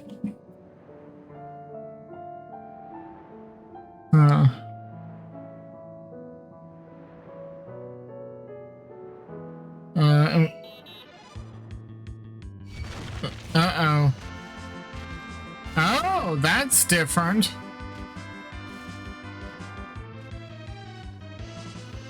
Huh. So that's the battle music here on the moon. I don't recall that music playing on I guess we have to call it Aetheris now. It's hardly sun-soaked tapestries, but perhaps we'll be pleasantly surprised. Yeah. Do you suppose the clothes they prepare will be grossly oversized as the carrots? Probably. Garments born of the heavens, crafted with methods ancient and forgotten, dress befitting we who walk in shade, stewards of the esoteric. Here we are, the Imperial Production Station. We've chosen to employ more traditional methods for this task, creation magics. Hydaelyn, in her infinite wisdom, blessed us with the selfsame affinity for magic. Her people possess. We have other amazing talents, of course, and I know you're dying to hear about them, but I will regale you with the details another time. That said, we did run into a spot of trouble at first. Our magic alone was not sufficient to see our work done. In the end, we discovered crystallized ether was a wonderful catalyst that provide us with the extra V's we need. How resourceful. The sweet sound of recognition. You will also be impressed to hear we've read all about your habit of changing attire to match your chosen profession for the sake of efficiency, I presume. This also has been taken into account with our designs. But why take my word for it when you can simply try on our clothes? Make yourselves known to the workers and they will see to the rest. Okay. If you're worried about sizing, don't be. It should be a simple matter to adjust our concepts as required, and it will be required. So yeah, I can continue with the questline here. I'll save my Black Mage for the next dungeon at, I think, 85.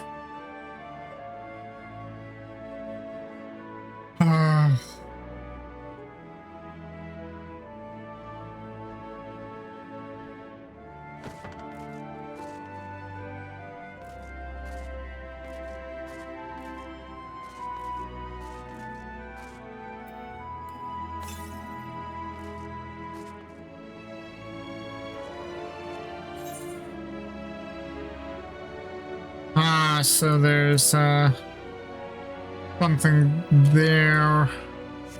Okay, well, I'm here dealing with this. It's you! One of the visitors from Aetheris. Goodness me, Mappingway wasn't kidding. You really are smaller than the Watcher. Oh, right. You're here to try on a set of clothes, yes? What would you have me fashion for you today? An outfit that embodies my bloodlust, something simple yet functional, a fashionable and refined ensemble. Try the first one. Embodies your what? This will only take a moment.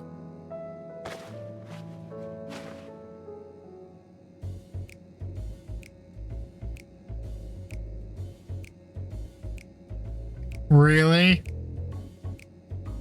Like a Realm Reborn early leveling garb? There we are, all finished.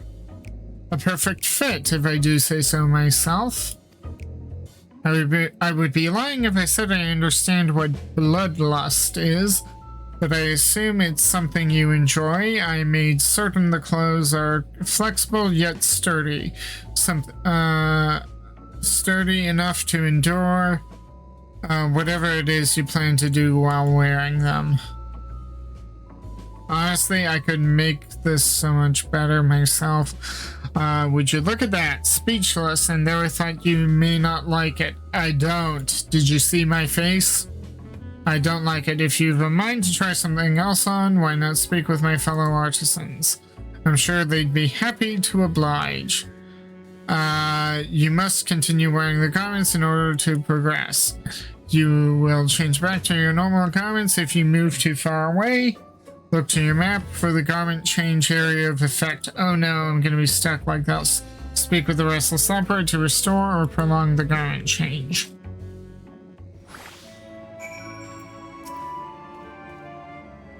The first change of clothes, so okay, so I'm stuck with this.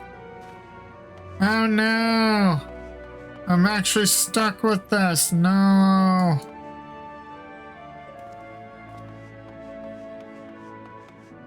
Okay. 29 minutes.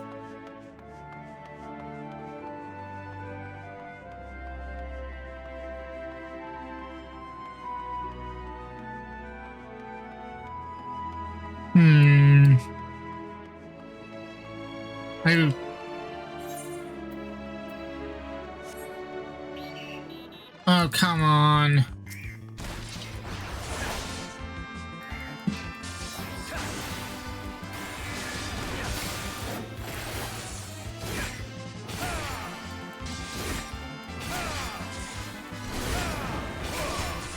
Oh my flames.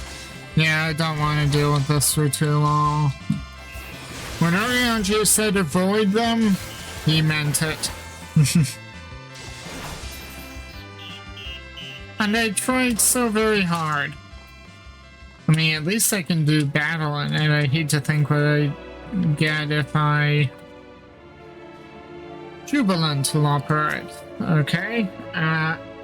No one said you'd be coming, how could I help? How can I help? You wish to try my clothes? Really? Of course it would be my honor. Did you have anything in mind? Got anything with a little more flair? I'm looking for clothes with an altogether different design.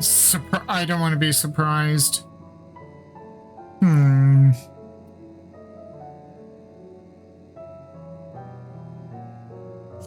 Maybe more flair.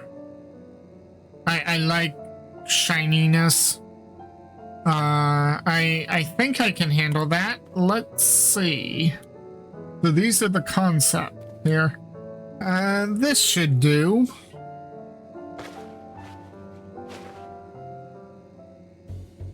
Oh god, what am I gonna... Oh my. Well... Some of my best work yet. Times and tastes truly have changed. It used to be so rare for anyone to request clothing with a focus on form over function. Thankfully, I had a spare concept for robes made using a different fabric. I think it looks rather fetching. Huh.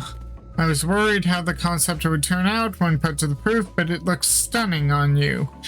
Once you go show Living Way, I'm sure she's eager to see what we've come up with. I mean, at least it looks a little better.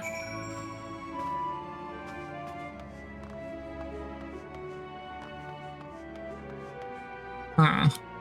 Although I don't like the look of the hand.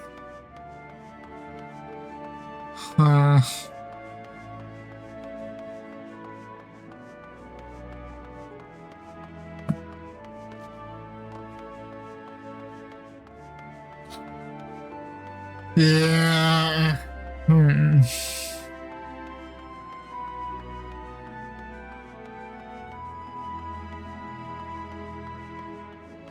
I'm not certain how this works.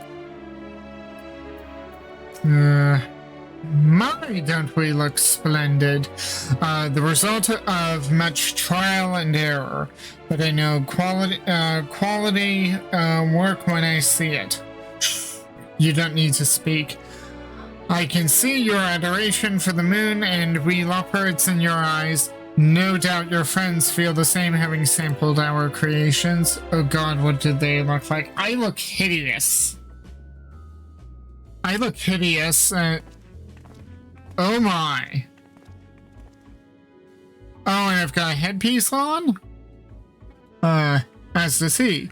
Sorry we kept you waiting. They insisted we sample all of their concepts ere we return. Verily, 'tis an ensemble most becoming. Well, at least yours matches. Though I don't know if I'd combine those arms with that robe.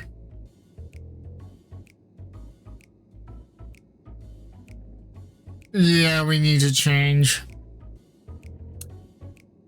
Scions, we're all thinking the same thing. I think it's past time we return to these clothes. Indeed.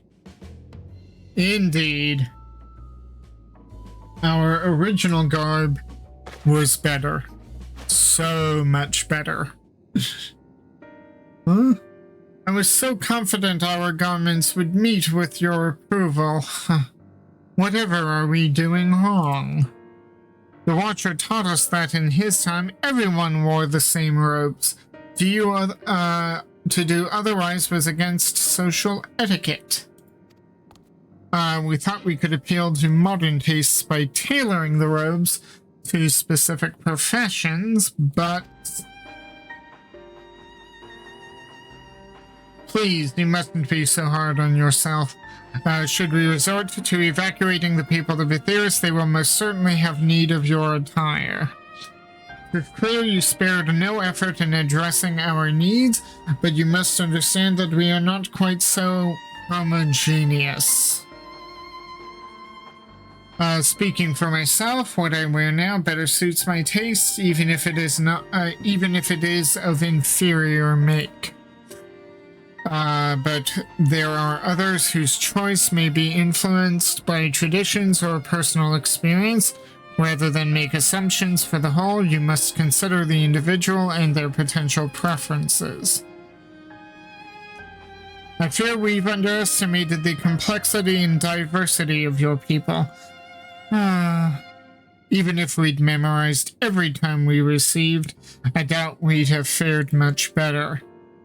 Maybe we're doing you a disservice trying to shower you with our baubles and frippery, thinking it was for your benefit when you'd be better off on your own. There are some who might agree, people who prefer to keep others at arm's length, even when they know they shouldn't. As one such former fool, I'd like to ask you a question. This plan to evacuate and escape the final days, did it account for the reflections of the source as well? Not that I'm aware of. We were born of Hyden's love for Etheirys, and the salvation of the people on that star, and that star alone, has ever been our aim. Surely it's better to devote ourselves to saving one world than to divide our forces across 14 and risk failing them all. Kinda true. I suppose you're right. So while the moon exists in the first, it's not meant to evacuate. Living Way, might we have leave to explore Bestway Burrow unattended? You have given us much to think about. Why, certainly. Until later then.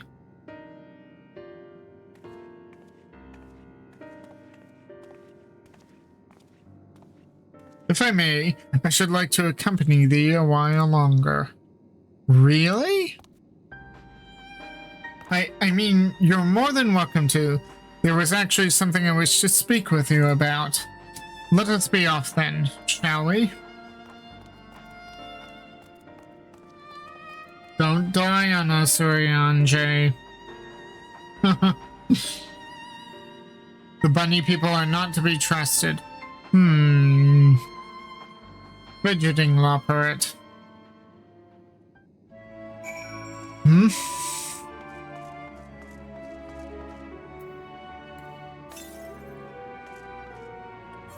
330 yalms north on the other side, I'm sure. My apologies. I wasn't trying to spy or anything. Everyone's been talking about the visitors come from Aetheris, and I wanted to see what all the fuss was about.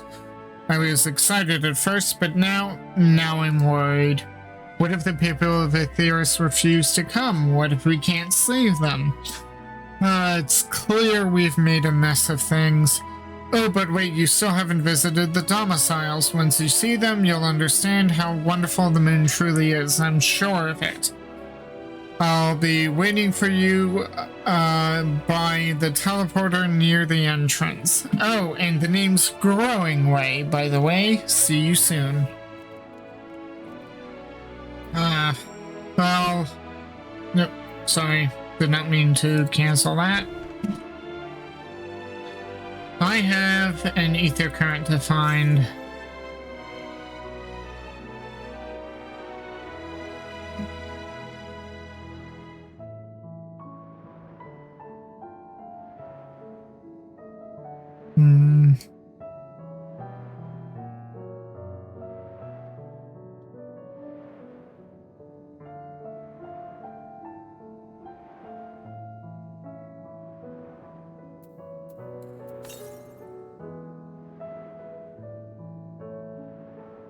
Northeast. Up there.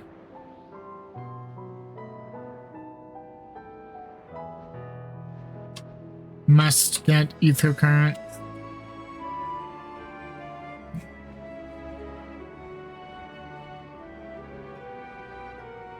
No, I have to dismount. No. I want to be able to chop out.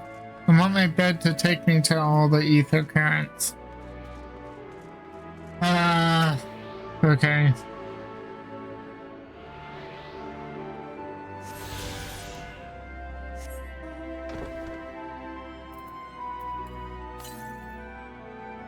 Northwest.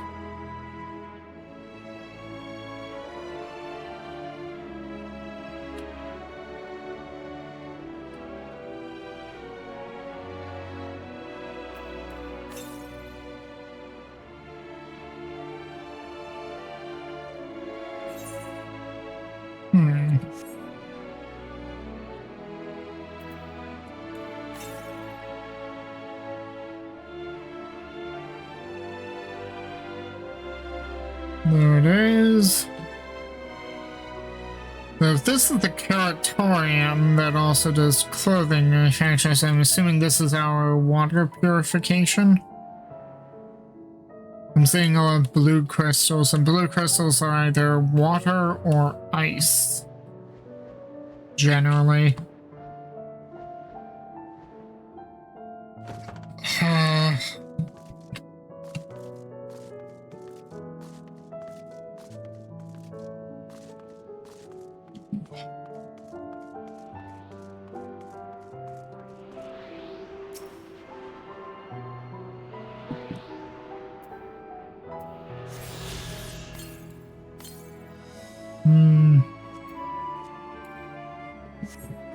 Northeast.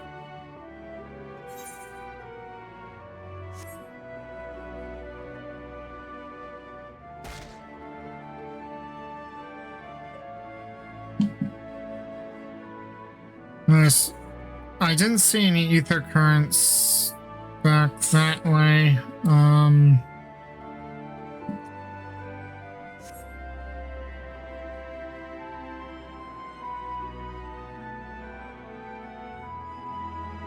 Also, it's at southeast, so maybe. Well.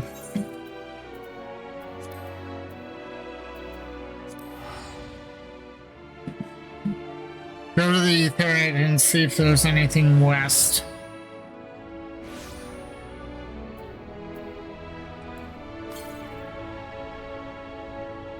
East.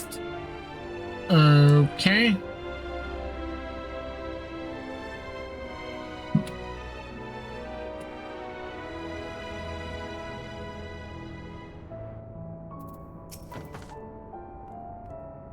You're here. You're really here. Thank you so much. Sorry, what should I call you? Myrokos Tia? Myrokos Tia. Huh. Crikey, even your names are amazing. Well, Myrokos, we'll be using this teleporter to enter the residential area. Whenever you are ready. Okay, guess, well.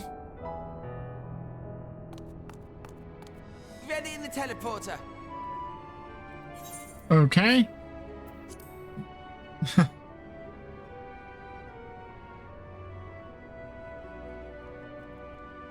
It's gonna break. That isn't it.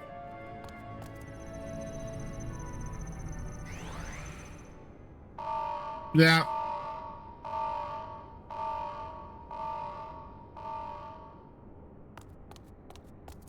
Huh? Access to living quarters restricted due to reconstruction. Then where is it? Oh no! What oh no, what did, oh, come on.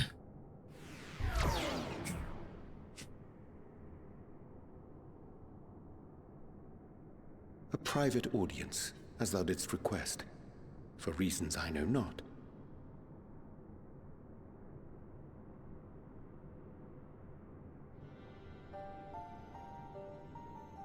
Just a precaution.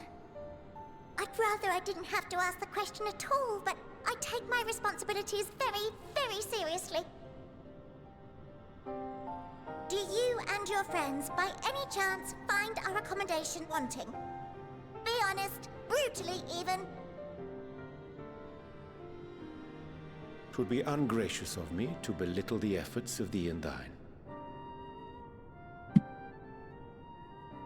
Lovely sentiment, really. But the disappointment is writ plain on your comrades' faces.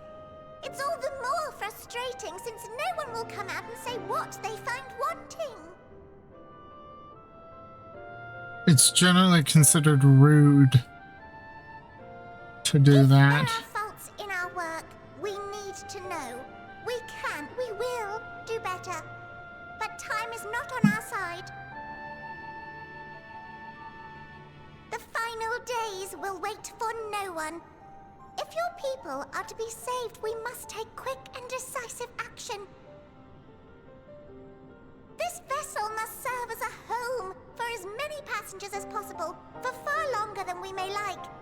Which brings me to my request. Our collaborators on Atheris are doing what they can to prepare for the voyage. Would you be willing to go and lend them a hand? Having seen the moon for yourself, you could speak to its many splendors, learn what else they might require, and assuage whatever concerns they have. Wherefore wouldst thou entrust me with such a task? Also, who are these collaborators? You're the only one who appears not to be wholly unsatisfied with our work. Oh, quite good at pretending that's the case, at least. Calm, collected, tactful to a fault. Very particular with your words, too. You understand that, in the face of great danger, one cannot pursue perfection at the expense of practicality. The difficult choices must often be made for the greater good.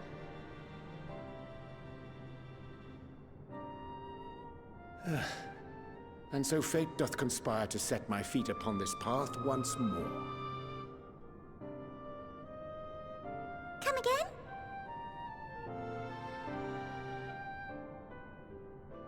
Ah, idle musings. 'Tis no trifle, thou dost ask.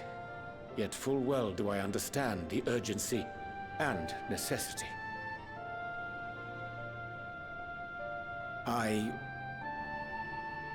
Oh, dear me! Dear me! I was terribly sorry for the mix-up. It's a bit of a malfunction. I hadn't realized the residential quarters were inaccessible, you see. Well, they are You're under still in one piece. reconstruction. So, all's well that ends well, yes? Won't happen again. I promise.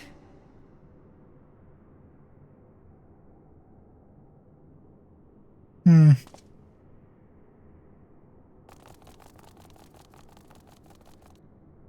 Hmm.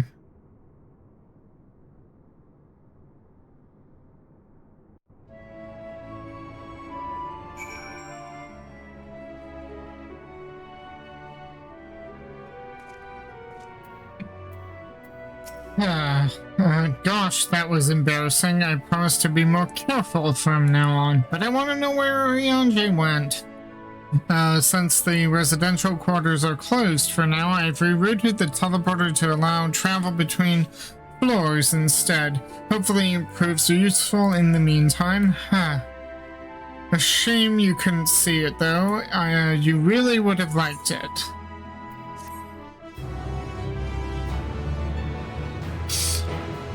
You can now travel between upper and lower floors, the best base burrows via the teleporter.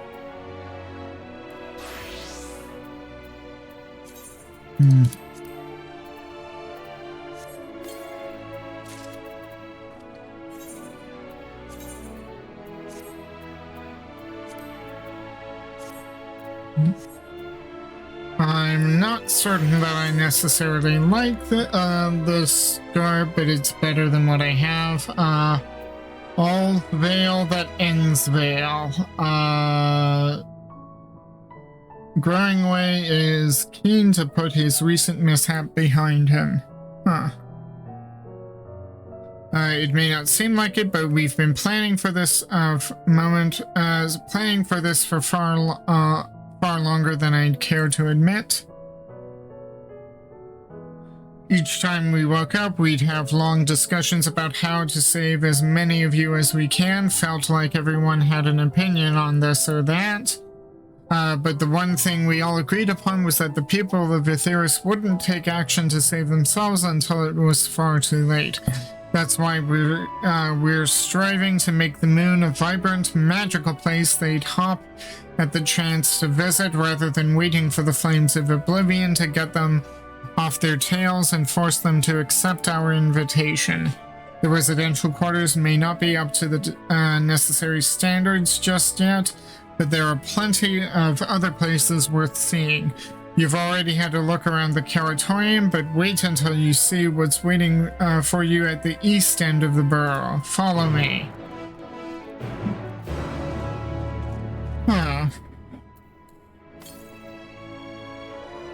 329 Gnomes East, okay.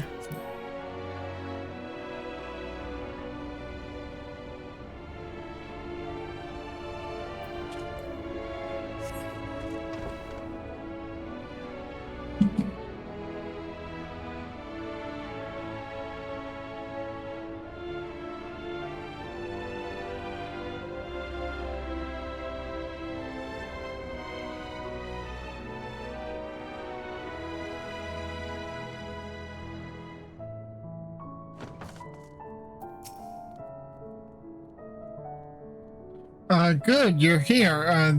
Through this door is Greatest Ends Vale. It was named as such because it's the veil to end all veils, the most beautiful forest you'll ever see.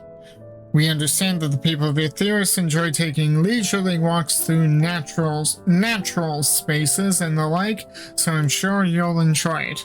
How about we start with a nice stroll to the fountain? This way.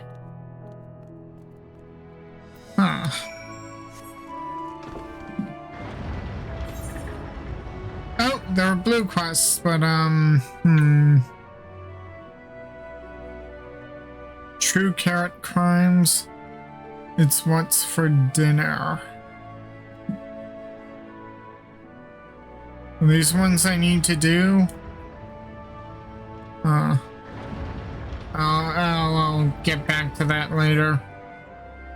I mean, probably need to do the first one because I haven't done any of the...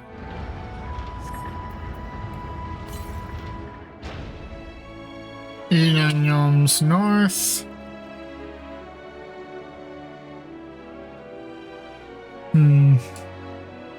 Ah, there it is.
I'm not certain what to think of this forest. Oh,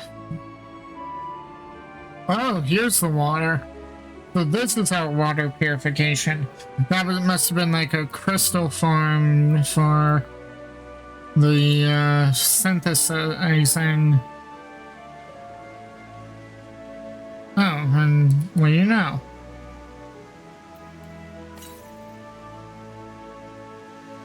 And there it is.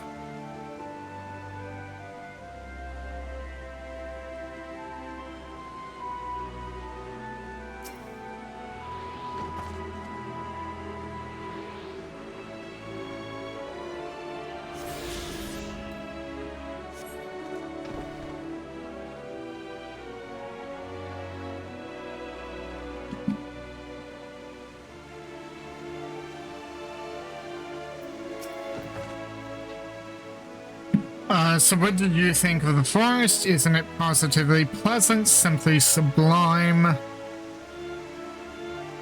I mean, what are these supposed to be, towers or trees? I couldn't see the forest or the trees. I didn't see any. Wait, you don't mean those crystals out there are? 'Tis a transcendent, and 'tis as transcendent as burying your face in a chocobo's plumage and taking a good a good long whip. Ooh, it stinks. Go with the middle one. Right you are. Our forest is made of crystals and constructs dotting the landscape as far as the eye can see. Building this place was a challenge, and let me tell you, since we were born here, we've never seen trees in person before, let alone a forest. The information sent by our collaborators was quite enlightening, but after much deliberation, we decided to use crystalline constructs in place of living trees. And thanks to our atmospheric circulation system, this place produces air as clean as that you'd find in any forest on Aetheris. The fountain here behind us, powered by the rather large crystal adorning its top, plays a vital role in supplying us with fresh water. Oh, so this is the water thing. So that was the crystal farm for helping to synthesize the food. This is the water purification. Much time and effort was spent making the most spherical of spheres, and I dare say the unparalleled roundness speaks for itself. I enjoy nothing more than a nice long stretch. Oh no, I'm going to have to do an emote. And a spot of relaxation whenever I come up here. You look like you could do with a stretch yourself. Do a nice big stretch. near Growing Way. Okay. That's the spirit. I feel more relaxed simply watching you. A sight worth the many years spent building this place. If it's not too much to ask, it's always been a dream of mine to take a walk through this forest with someone from Aetheris. Could we maybe speak with Growing Way and have him accompany you? Oh boy. You will? Oh, be still, my quivering whiskers. Growing Way is now accompanying you. Okay.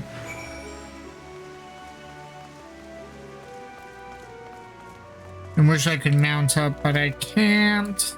That kind of would defeat the purpose of the stroll.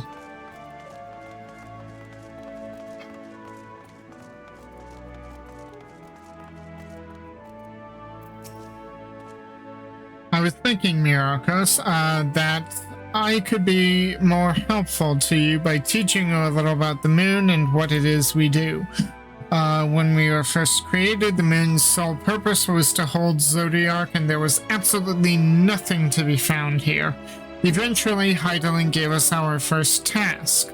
Furnish the moon with propulsion systems capable of facilitating travel to other stars. It sounds impressive, and I suppose in some respects it is, but it was only possible thanks to the knowledge Hydaelyn shared with us. We also had a lot of time to get it done, 6,000 years, give or take.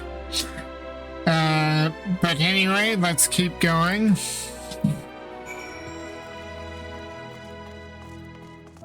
Huh. Okay, so here's this, but I'm kind of curious. Dialogue bubble.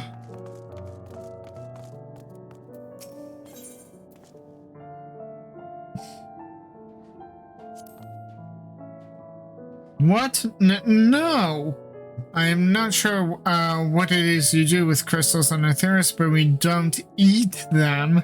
And certainly not this one. It's possessed of all 6 elements: wind, lightning, fire, earth, ice, and water. We use crystals like these to maintain the moon's elemental equilibrium. It's worth mentioning, though, that because of Hydaelyn's influence, being the embodiment of tranquility and stasis and all, manipulating the elements here is different than it might be on Aetheris. The elemental balance. That's exactly what happened. This is exactly what happened to the crystal with Eden. We'll talk about planting ahead. Huh. A conjuring of fire would sooner destroy your clothes than singe them, for example. But simply, the etheric conditions are ill-suited to growth, which is why the surface is mostly barren. Of course, this was all necessary to keep the raging energies of Zodiac in check. Huh. But yeah, we had similar ones. Okay. We saw that with Eden. This may come as a surprise, but we didn't begin building the habitable areas until after the propulsion systems were ready. Considering how long it took, I wish we'd started sooner. Who would have thought we'd need 4,000 years to make all this? So they spent 10,000 years getting it to this state. It certainly wasn't work you dare rush either. We had to create infrastructure and countless supporting systems, some of which wouldn't be operational until hundreds of years later. And then there was that brief period where our productivity came to a screeching halt when that bizarre red satellite was sent up from Aetheris, the Allagan's mischief, I think. We thought maybe some new nefarious actor was colluding with Zodiac. All we could do was stand by and brace ourselves for the worst. I can't tell you how relieved we were when Hydaelyn informed us of its destruction. Oh yes, there was much joyous humming that day.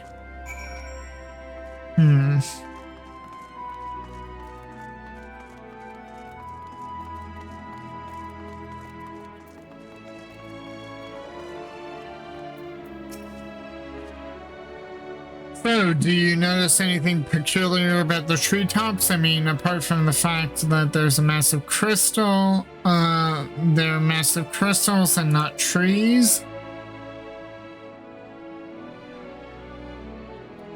I'll give you a hint. It's the golden ring emanating from the glowing spheres. That one, these two don't have it. So golden rings emanating from the spheres, along with the device fixed near the ceiling. They fulfill a role similar to our sun and do so better even. The sun and similar celestial objects in the great expanse radiate energy that is harmful to your bodies. These rings shield you from that energy while allowing you to bathe in the perfect amount of sunshine, or rather a close approximation of it. But does it rain? Pretty impressive, wouldn't you say? Oh, and if you look closely, you'll see different types of trees have ever so slightly different curvature. Yes, indeed, this forest is truly the greatest.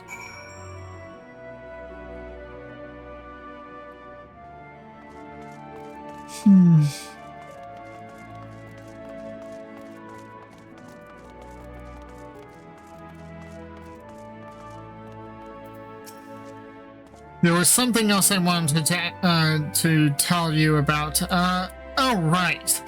The propulsion systems and habitat facilities were completed around 2,000 years ago, and with that, the most important features were fit for purpose. Which was all well and good, except we still knew absolutely nothing about the present-day people of Aetheris. Why not go and visit Aetheris yourself, you might ask? Strictly forbidden.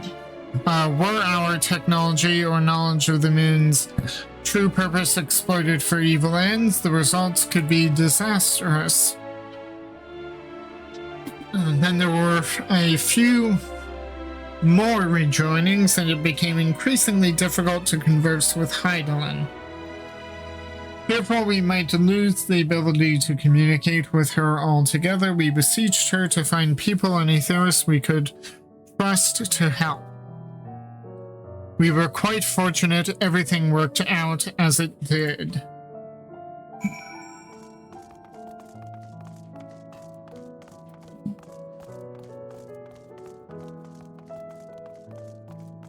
Huh? Is this a fate? Oh, this is a fate. Okay. And why not?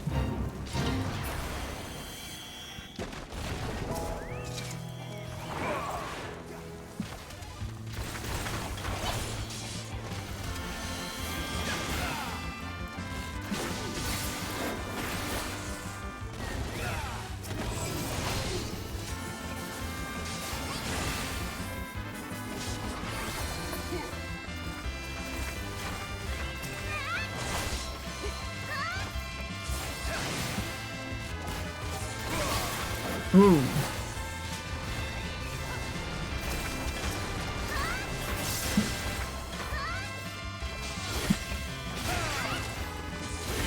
There's a sightseeing point.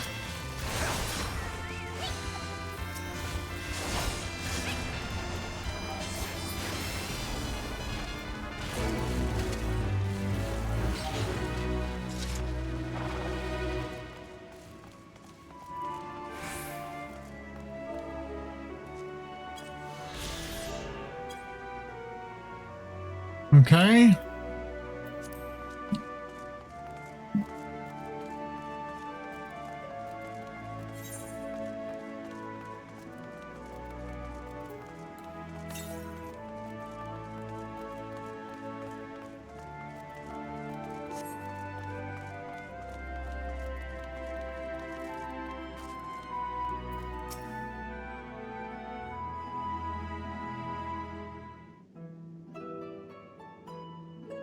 With the exception of routine inspections and maintenance, we remained asleep and waited, hopeful Heidelin would find someone who would help us.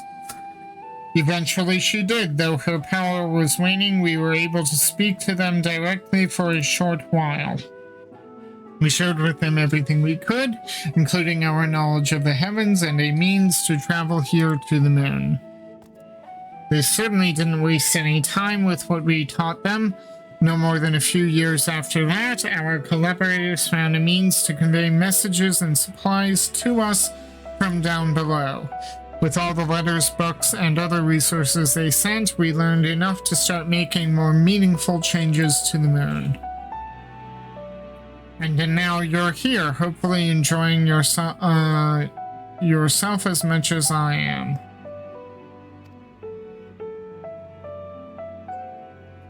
I knew you would like Greatest Ensvale. I knew it. Thank you again for coming here, by the way. I know it was just a walk through the forest, but it meant a lot to me. There you are. I take it you've already received the Grand Tour. A shame we missed it. Growing Way. I've been looking all over for you. Huh? Yep, Orionje's back. Oh, is this about the teleporter to the residential area? No, never mind that. We have more pressing matters at hand. I will be calling an emergency meeting shortly and your attendance is required. Really? I can't imagine why you'd need me there, but if you insist...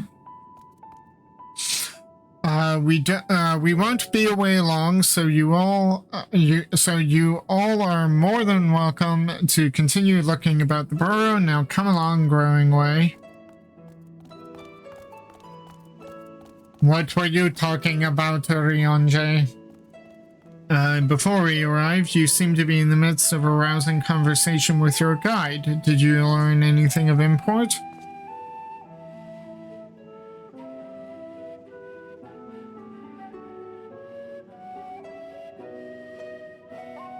They've spent 12,000 years preparing for this? With the appointed hour fast approaching, I can certainly understand their restlessness, but still. It remains to be seen if the people can be persuaded to evacuate when there are yet no signs of the final days. What's more, the technology of this place defies imagination. I doubt there are many who would readily come to terms with living in such surrounds. Whoever these collaborators are, unless they are possessed of the world's most charming personalities or a means to forcibly evacuate people, they will meet with a great deal of resistance. Indeed, even if faced with annihilation, the decision to forsake all one knows cannot be made lightly.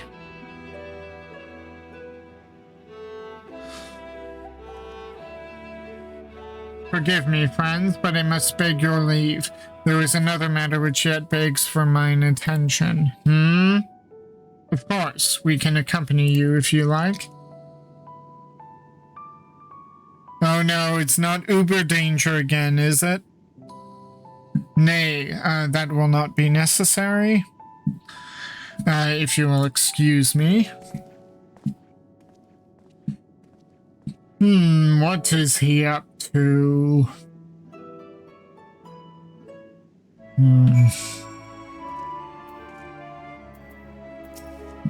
Huh? What do you suppose he has suddenly, what do you suppose has suddenly tickled his fancy? It's clear now that difficult decisions lie ahead of us. Preparation for the evacuation of Aetheris is indeed crucial, but I am not yet willing to forsake our world and its reflections. I trust I am not alone in my reticence.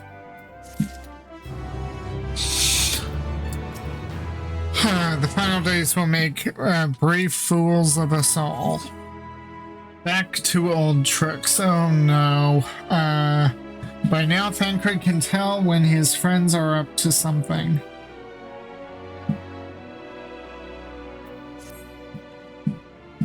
Did Orionje seem strange to you? More so than usual, I mean. Yep, he's up to something. I know he has a penchant for keeping his own counsel, but I'd be lying if I said I wasn't worried.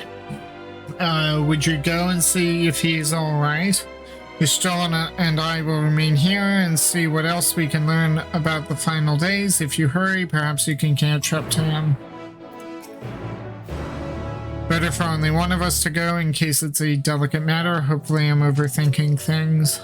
Ariandre usually puts more effort into concealing his clandestine endeavors, or perhaps he's simply given up on trying to hide it, knowing we'll find out eventually. In any case, that he acts with good intentions is plain, so please give him the benefit of the doubt. Oh, but I have not forgiven you for danger. Never.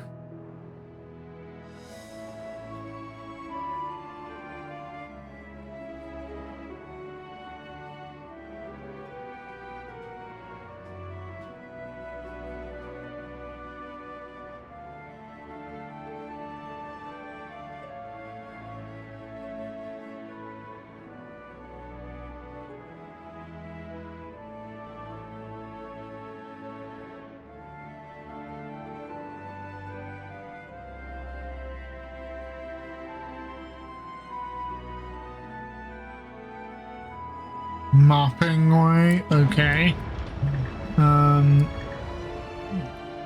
Grinding way, reading way.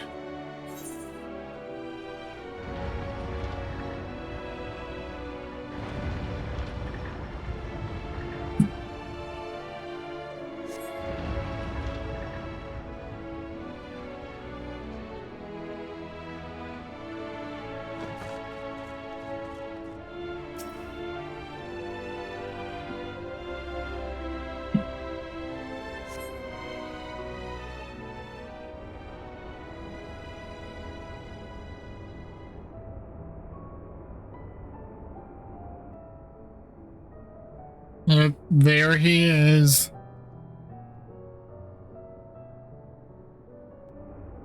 Oh no, it's gonna. Andrew appears to be headed towards the entrance to Bestway's Burrow.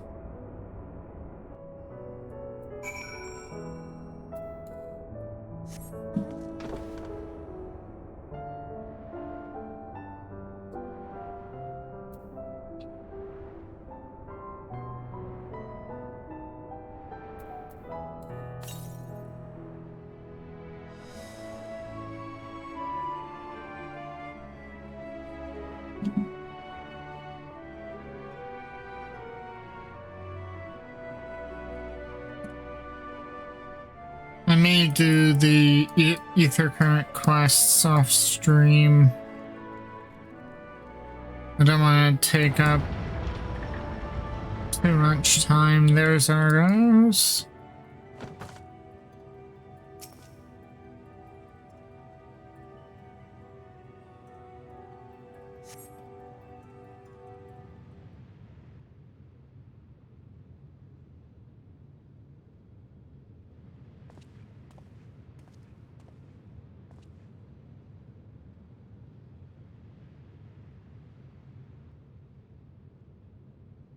Andre ventures off into Mari Lamentorum for reasons unknown.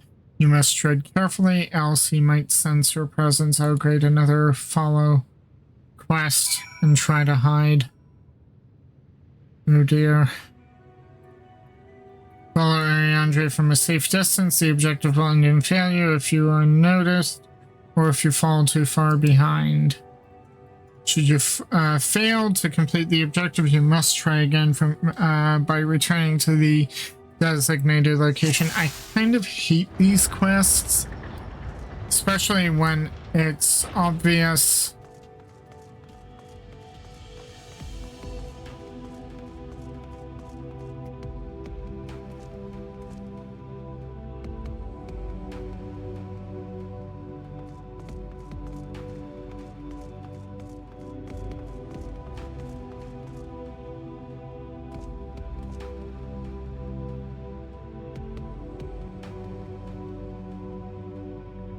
Okay, make it for that rock there.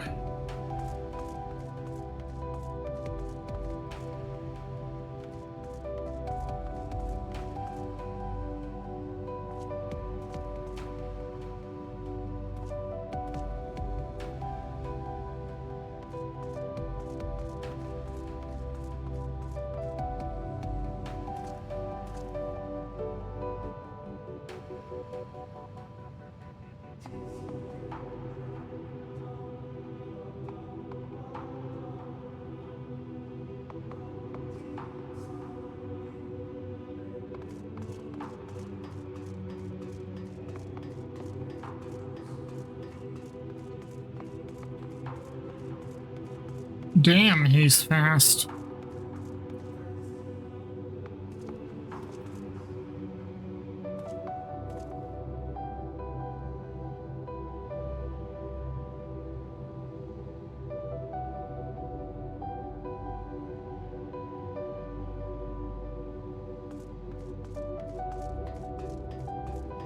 Oh no, he's probably too far away at this point. I'm sort of actually running. I am, whew. They...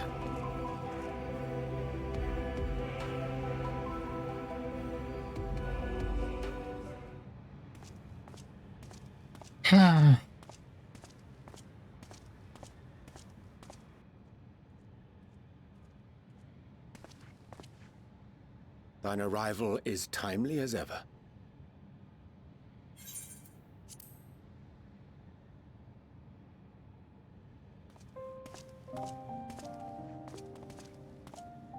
Thou didst chance to overhear my conversation with Livingway, I presume?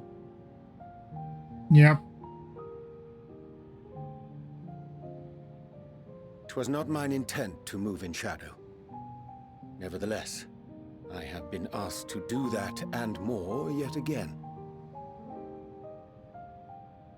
Is it so plain that these strangers could intuit it at a glance?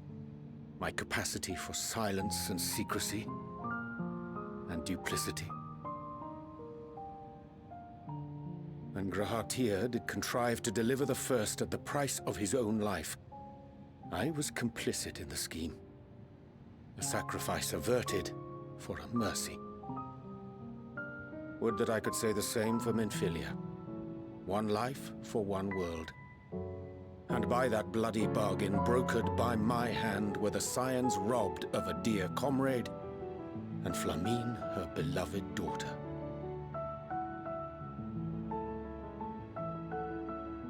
Two souls, whose selflessness was beyond measure, whose resolve was unshakable. They would not be moved even had I thought to protest. But protest I did not. Far from it. I pushed them forward. No effort did I make to seek out alternatives. Ones that would not demand such terrible costs. That resignation weigheth heavy on my mind, as does the memory of another lost to mine inaction. Dearest Moonbritter, who did face death unflinching, that we might secure a means to bring low the Ascians.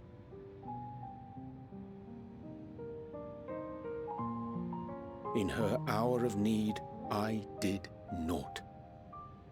Dutiful disciple of Louisoix, ever looking to the greater good. Had I shut mine eyes and bid her live instead, mayhap she would be with us today.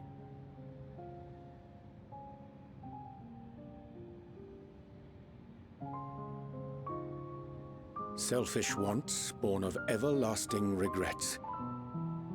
Most days I put them from my mind, but could think of naught else when asked to swallow the same bitter draught. Subterfuge and sacrifice. Mayhap the right moral choice, but one I regard with great trepidation.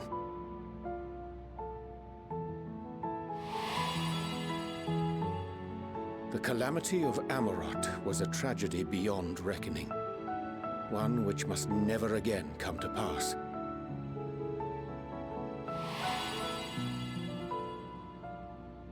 Thus must we struggle, haunted by ghosts of those we have lost, clinging to those we pray we can yet save. But what of those we cannot? How do we make peace with the dreadful algebra of necessity?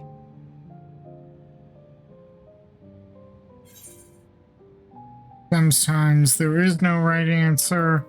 Have faith in yourself and your decisions. Take heart and protect those you can. Would that we had time to weigh the costs.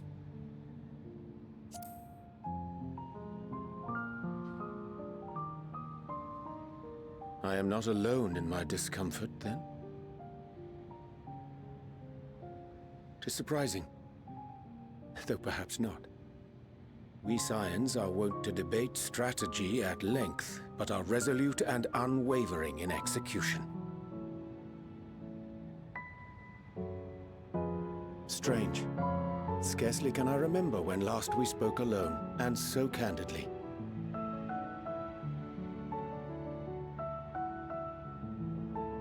I thank thee. For all my supposed skill with words, I find it difficult to express such private thoughts. As for the Loporrit's proposition, I will take time and consider how to respond. 'Twould be to our mutual benefit if we could converse more openly with our aspiring caretakers.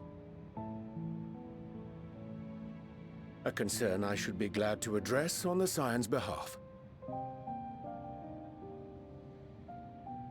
To dispense with all pretense and bare one's heart to another is a frightening thing indeed.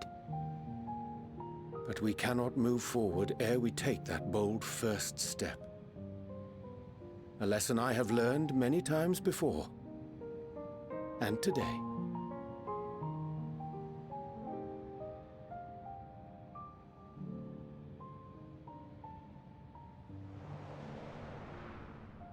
Oh no, they're watching us. What are they saying? Curse these ears! I've heard bugger all! No matter. We've got our plans. Oh no, I knew they were evil. Evil bunnies. They were not to be trusted. It doesn't matter if Hydaelyn created them for the purpose of saving us. They are against us. This is not going to end well.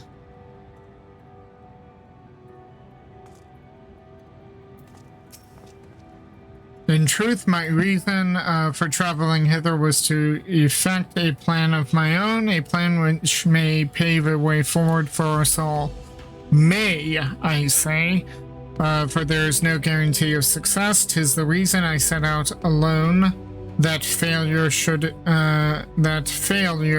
it come, would be mine to bear alone. Yet thou standest before me, with proffered hand and open heart. It would be remiss of me to refuse thy amity, and so I ask, wouldst thou join in my endeavor?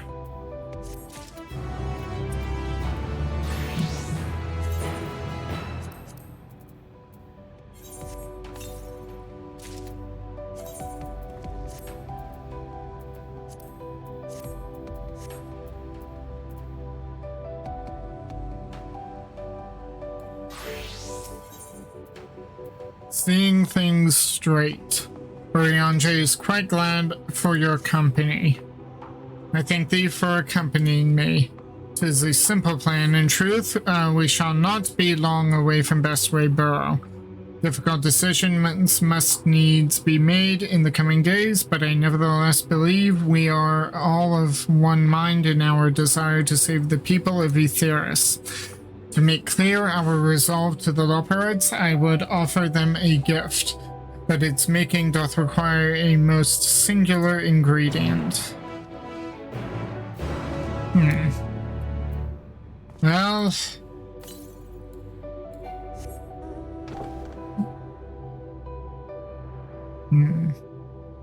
Nord. Ah, there it is. Of course, get ether currents. Must have ether current.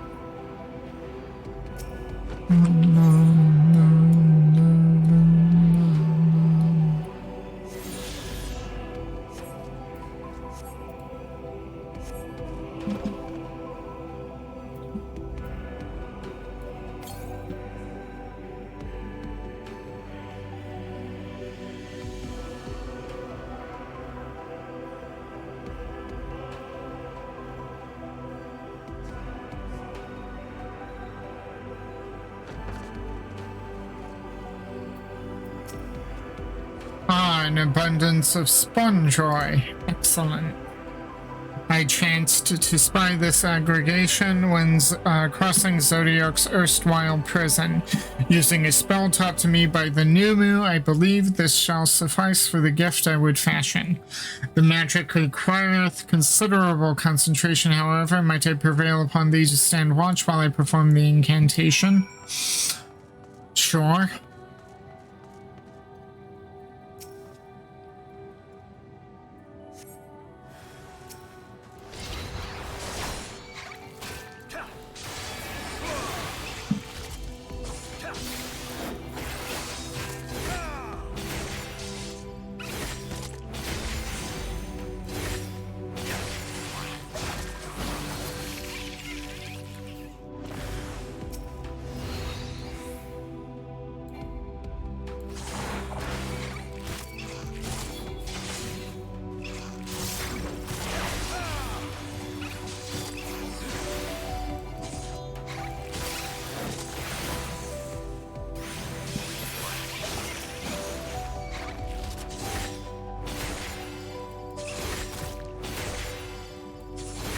Oh great, the Daphne is just like the squid-like creatures, the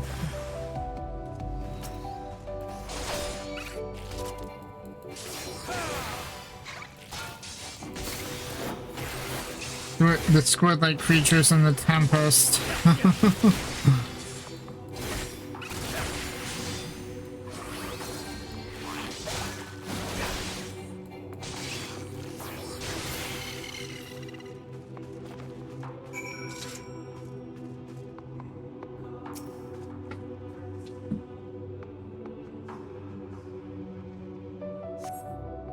Surveying the nearby area, you see no sign of potential threats. This will be a good opportunity to see how Oriange is faring.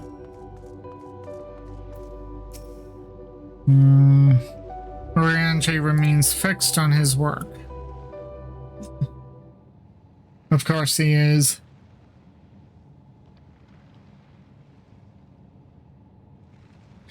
There, 'tis done. A magicked ink, every ounce as efficacious as that crafted by the Numu. Rare is the occasion I would conjure mine own, but is nevertheless a most useful skill.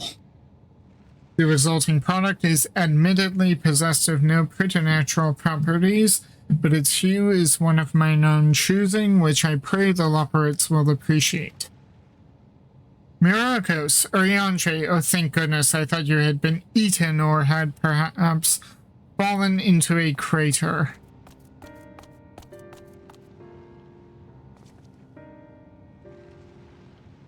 Stella has been looking all over for you, Myrokos. She says she needs to speak with you about something most urgent. Dire, even. It was also quite clear that she wishes to speak with Myrokos alone. Which means I'm afraid you must stay behind, Oriange. But worry not, it just so happens that we need your help with an errand.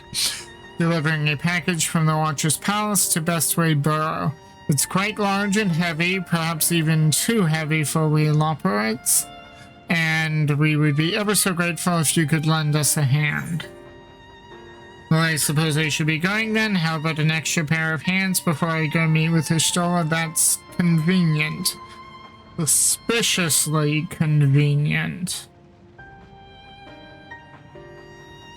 Are you insinuating I would betray the tryst of Heideland's Chosen, or worse, do anything to risk getting on Ishtola's bad side? Yes, I am. There's clearly not one to be crossed or made to wait. Now off with you. Worry not, Myrokos, I shan't be long.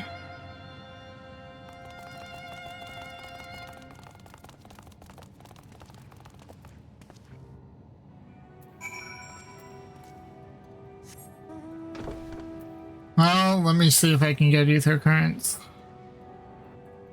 What? I know there's the one over there, so if I... Yes! Yay!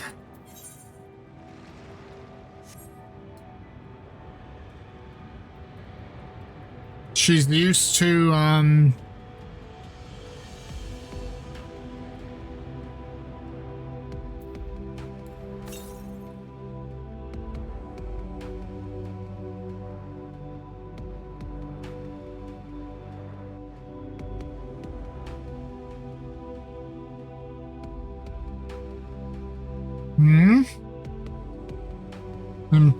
pointing south, but there wasn't anything there. Well, I can at least get the one that's up there.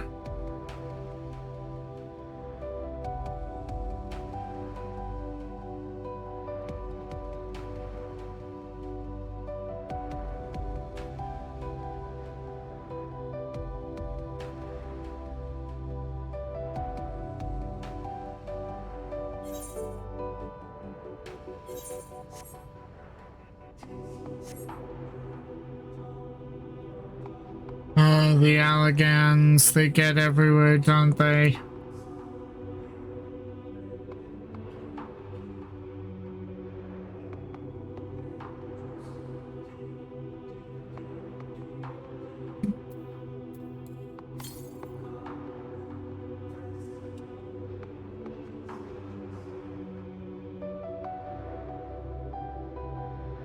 Huh.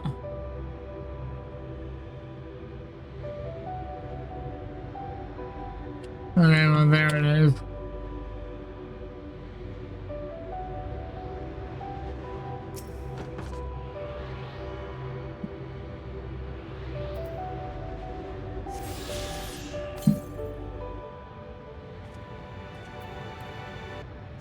Northeast. Okay.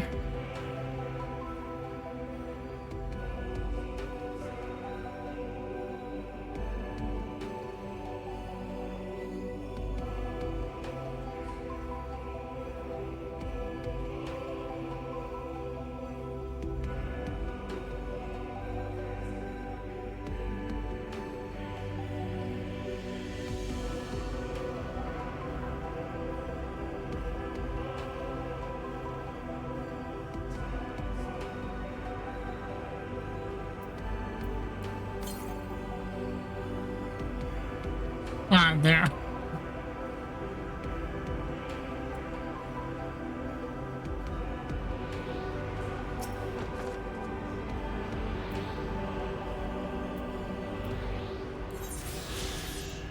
Okay, just two more. Or no, one more.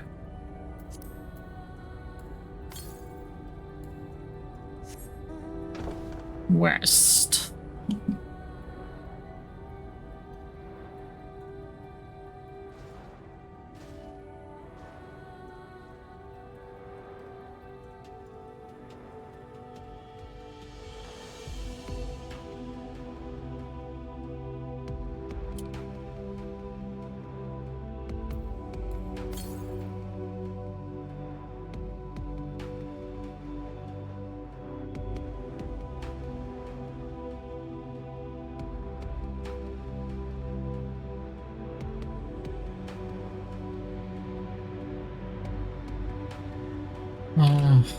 In the event I have to slowly move back anyway, might as well do the ether currents while I'm out here.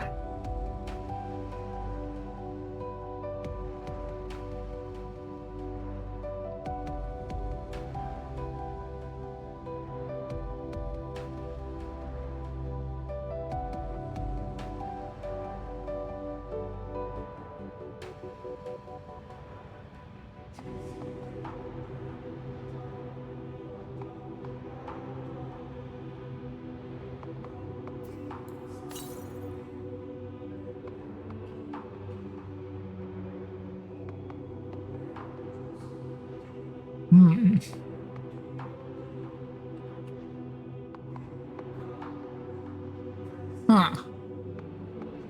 So this is one of their buildings. And here, I knew I wanted to get in here. Sleep chambers. Oh dear.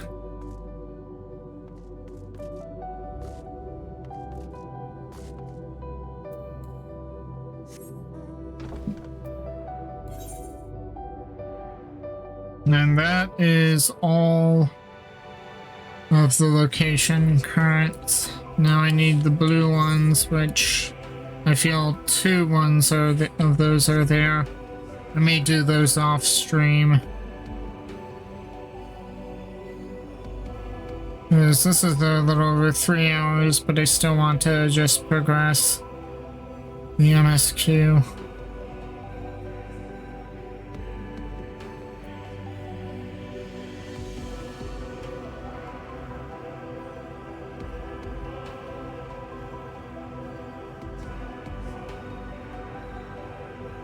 It looks like Argos is going to stay and act as a fast travel. But to, between there and there. Oh, that's nice. I'm so glad I swapped over to my Paladin. Especially since the levels aren't syncing. In Shadowbringers, it was around this point that the EXP load. Yeah.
Oh, but back so soon? Everything is alright with Orianji then? That's a relief. Oh, Myrokos, we thought you would be away for far longer. What? A dire emergency? I said no such thing. But as you are here, I could use your assistance with one small matter. Running Way, a companion of Growing Way, apparently has much to tell us of the final days. The problem, however, is that he is determined to live up to his name and is refusing to stay still long enough for us to hold a conversation. Is there anywhere he's likely to stop and rest, or perhaps there's a way to slow him down? What's the rush? I was thinking we should wait here, maybe enjoy a cold mug of carrot juice. And no, well, if it's really that important, you could try using these balls of moose flesh, not to be confused with the other thing. Running Way's other notable feature is his incessant chatter, so you'll have no trouble finding him in a crowd, and when you do, try lobbing your balls at him. Crude, but if it proves effective, he was here in greatest Ensvale when last I saw him. Let us split up and find him.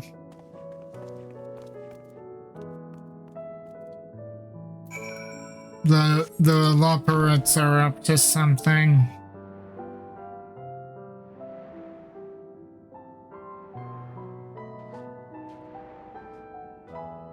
I do not trust them. Search the surroundings for Running Way. You may move the camera as well as zoom in and out, target Running Way, and throw moose balls at him.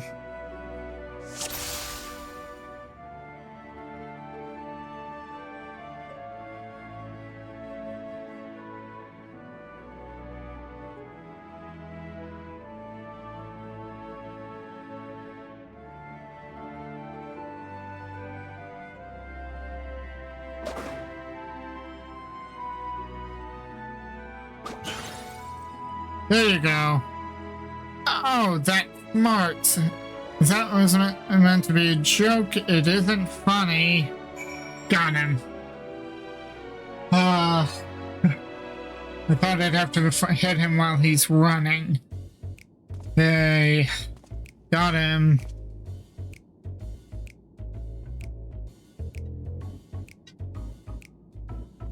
Yes, I'm running away. Do you mind explaining why you hit me in the face with your balls of moose flesh? On the back of your head, technically. I'm highly knowledgeable about the final days. That's the most ridiculous thing I've heard since I woke up. Who told you that joke? As if we've got time to look into the final days when there's so much to do before the great voyage. It's true that Heidelin did impart us some knowledge of the event, but I know about as much as any other law poet around here. Less, probably. I don't know why anyone would think it's funny to go around telling people I'm an expert, but they'd better hope I don't get my paws on them. Sorry I couldn't be of more help, but if there's nothing else, I have work to do. And I'm off. This is getting sussy.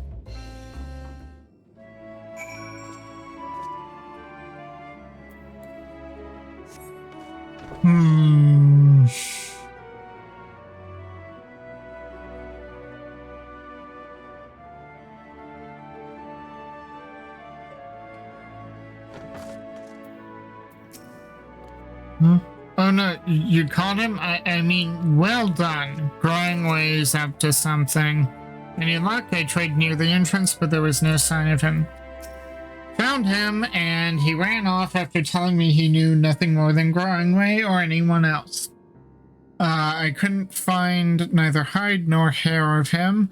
How did you fare? So he knows no more than the others. How to explain yourself, Growingway? Well, you see, I misremembered. That's it. I misremembered. Terribly sorry about that. Afraid I'm drawing a blank, though. Try as I might, I can't remember who I was thinking of.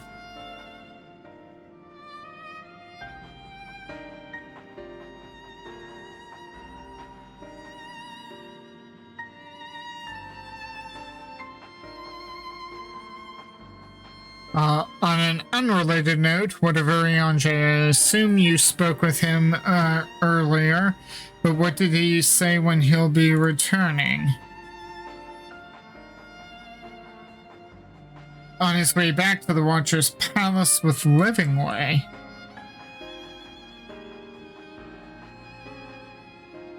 Between Growingway's sudden lapse of memory and our lack of other leads, maybe our time would be better spent lending Urianger a hand. What? Now hold on a moment. It's all coming back to me. Yes, I remember. This is incredibly convenient. This information you're looking for is in the archives. Yes, that's where you'll find all sorts of useful knowledge, including that pertaining to the final days.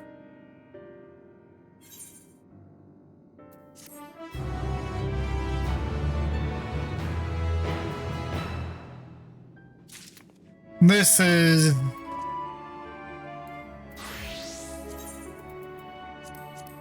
really turning unbelievable.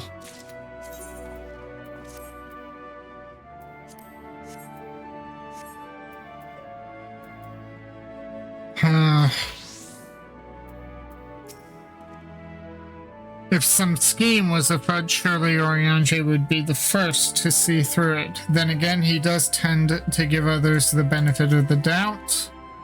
I am beginning to grow tired of these games. Ah, yes, Ether Current. And two more. Okay, yeah. Name that way, Alluring Alag.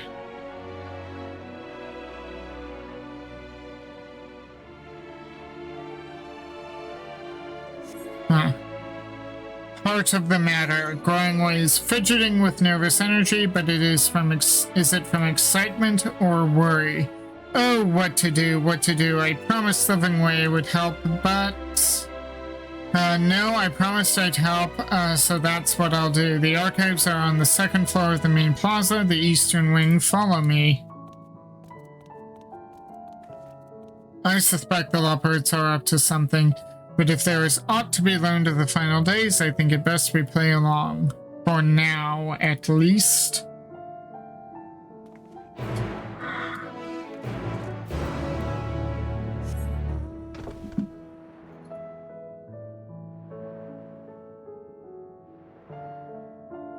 Hmm?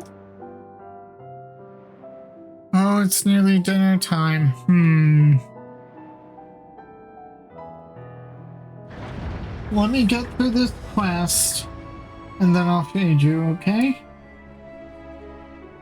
Yeah, I know you're bored. So very bored.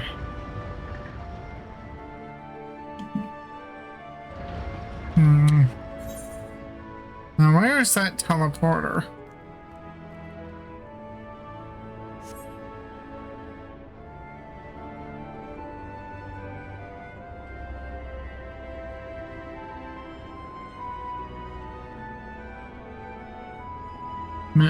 Maybe the other side?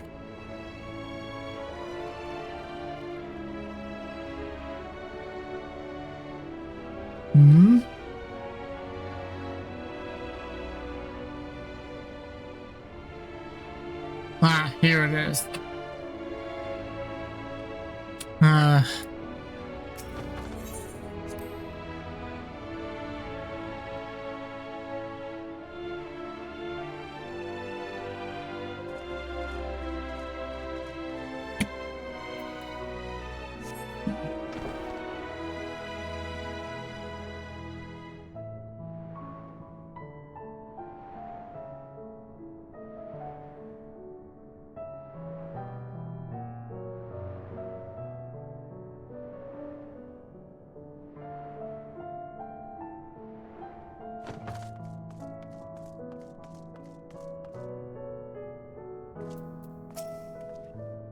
The architecture of this place is impressive, though more than a little confusing to navigate.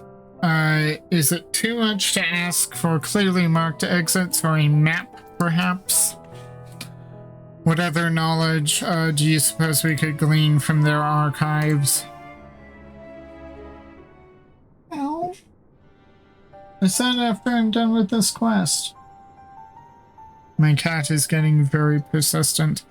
The archives are right through this door, but it seems to be locked. I guess we'll just have to go and find whoever has the key. Growingway, enough. If you have naught else to tell us of the final days, you need only say so. We can ill afford to be wasting time here, as you well know. Did you yourselves not tell us we must act quickly? Yes, we did, but the moon was to be a perfect paradise for the people of Aetheris, and we're running out of time to make everything ready for their arrival. We hoped you'd see the wonders we have to offer, but you found nothing but faults and flaws in our work. Only one of you saw our potential, so you others must be kept here. Ah, so that's Livingway's game. Run us about in circles, and failing that, lock us away so we can't put the plan at risk. Everyone except Urianger. He understands what is at stake, what must be done. I fear you've misjudged us, Growingway. Never have we decried the notion of using the moon as a means of escape. That said, my heart breaks at the thought of abandoning Aetheris and her reflections to their doom. If there's a way to avert the final days, I wish to find it. We all do. We may fail, but our efforts would never be at the expense of your plans. But why would you take that risk? There's no room for ifs and maybes now. The people of Etheris will escape here to the moon. They'll be safe and we'll finally get to see all their happy, smiling faces. I'm sorry, but we can't let you leave. We just can't.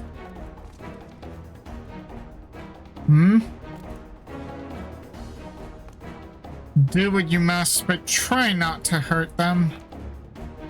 I'll be back in a moment. Don't do anything rash while I'm gone.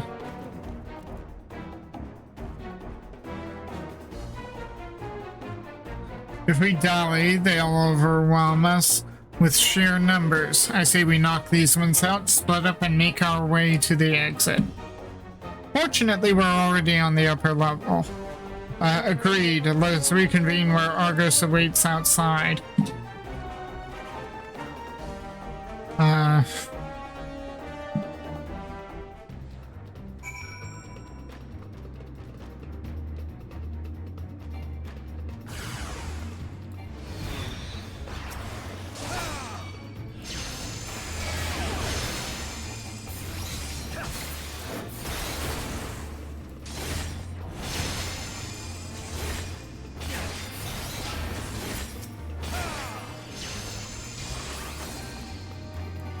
Wow, these people, these rabbits have poor health.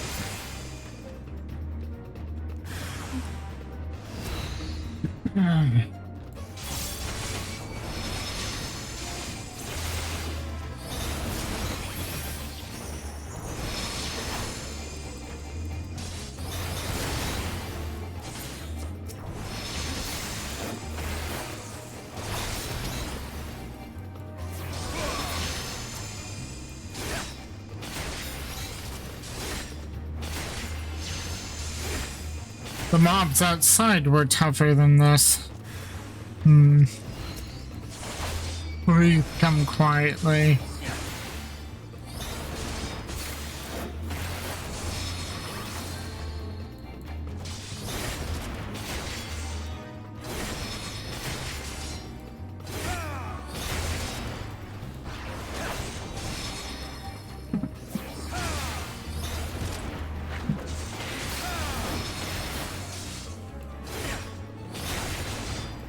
Okay, this one's a little tougher.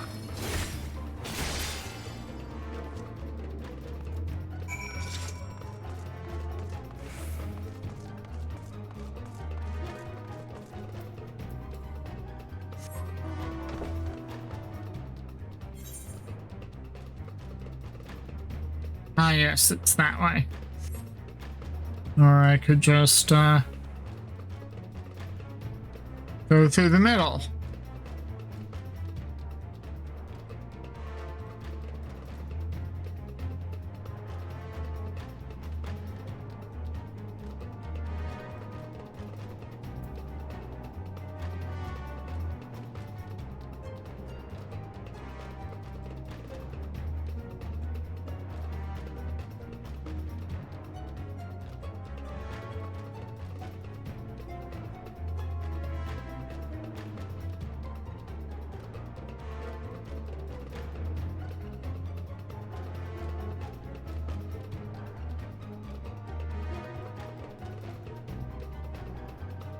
So they were going to lock us in a closet.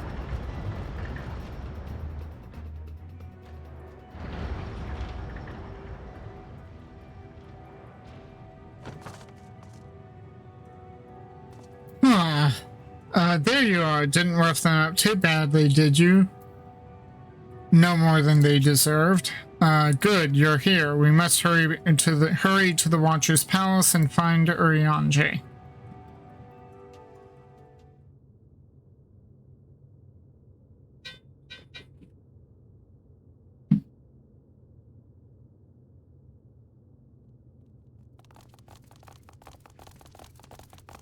And what, pray tell, do we seek at the Watcher's Palace?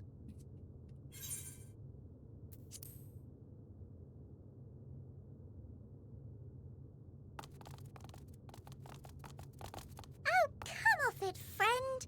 You know full well why we're here. The time has come for you to return to Etheris and help your brethren prepare for their journey here and beyond. Forgive me, Living Way. But I cannot in good conscience proceed with this plan. Huh? But what about the final days? The death and the doom? Oh, we have to hurry before it's too late!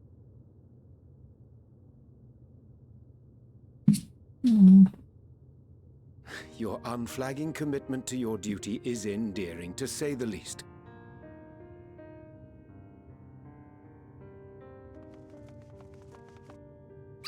Oh, bugger!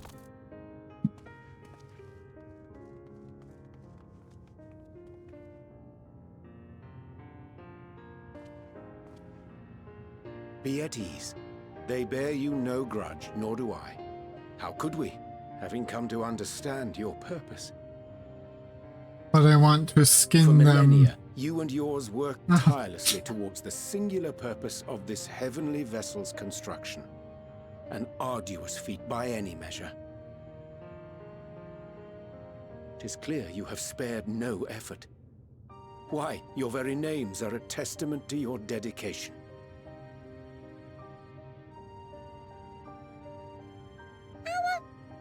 Our names? I'm not sure I understand what you're getting at. Names are an expression of the self, a declaration of one's hopes and aspirations.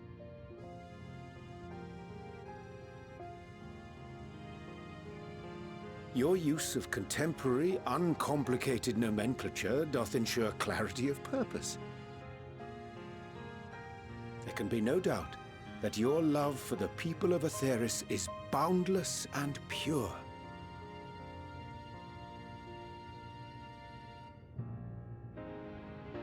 Yes! Yes! A most mellifluous phrasing!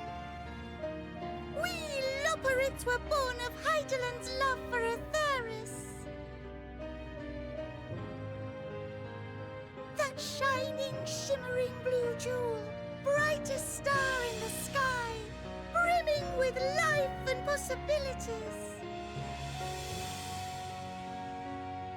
For as long as I can remember, I've toiled in anticipation of the day when this vessel might be needed.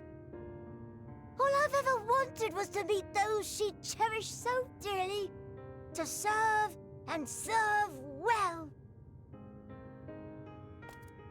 That goes for all of us, don't you see?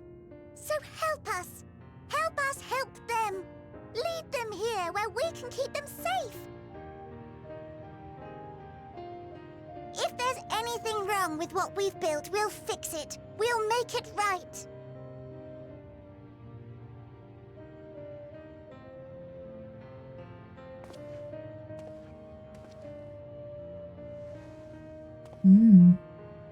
Your works want not for repair. Yet there remaineth much for you to learn of men, and your own kin besides. Singing Way, thy name bespeaketh more than the simple marriage of rhythm and rhyme. The songs of Aetheris are beyond counting, and span the length and breadth of emotion. Maps are monuments to man's pioneering spirit and his devotion to charting the furthest reaches of our star. Many have devoted their lifetimes to exploratory pursuits, to venture unto the highest mountains and the deepest oceans in search of unknown frontiers. And thou, my friend, I do not think we've met. My name is Puddingway. Puddingway. Puddingway? Yes, indeed. A name of deep and abiding significance, I'm sure. But one perhaps better communicated through delicious deeds than tasteless words. A judicious application of fey magics at a later juncture may be appropriate.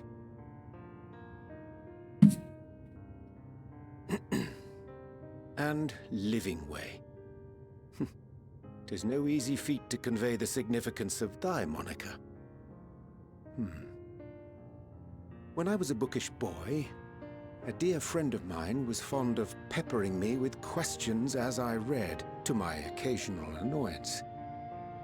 One day, I posed to her a question of mine own. What does it mean to live? After much contemplation, she proffered this answer. The anticipation of a half-read story's conclusion. The hope today's mistake may serve as tomorrow's lesson. The wish that a new acquaintance may one day call thee friend. She believed it to be all these moments and more.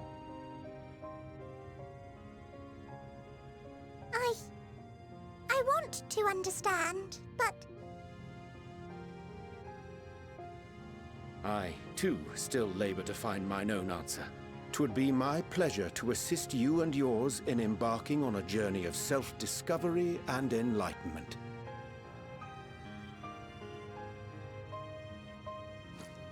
For thee.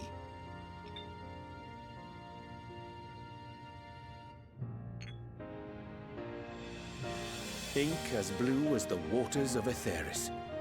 Made in haste, though I assure thee, the quality has not suffered for it. The people need not be persuaded by honeyed words. Nay, I have faith they shall do what is right in due course. Until they do, I beg your patience, friends. And with that ink, let us fill the empty pages of Livingway's compendium. An open exchange of ideas will surely afford you all a better understanding of modern man, and with it, ideas for improvements and renovations.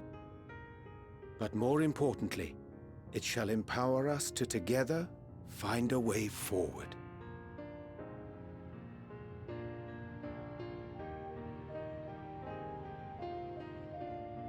I hope you're right. Thank you for this lovely gift.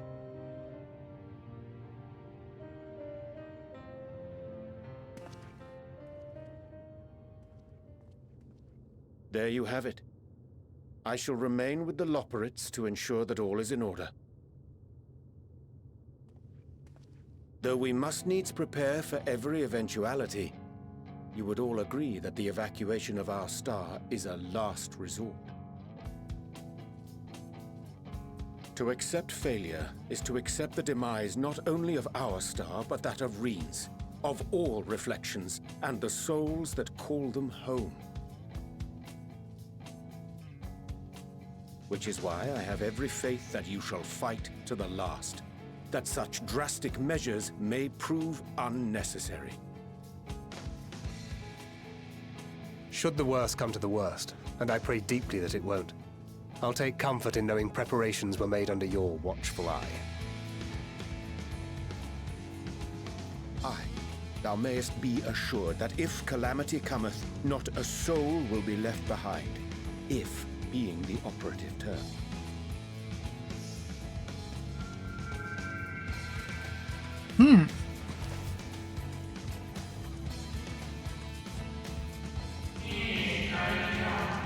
No. How came it into your possession?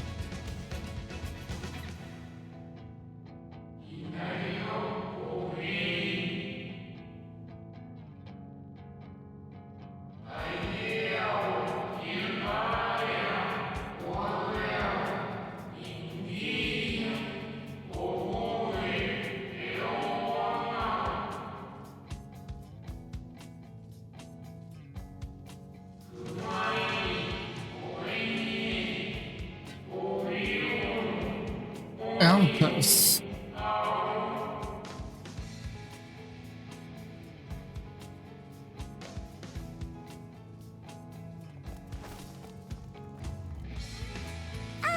I hate to interrupt, but I feel like I need to make amends for all the secrecy.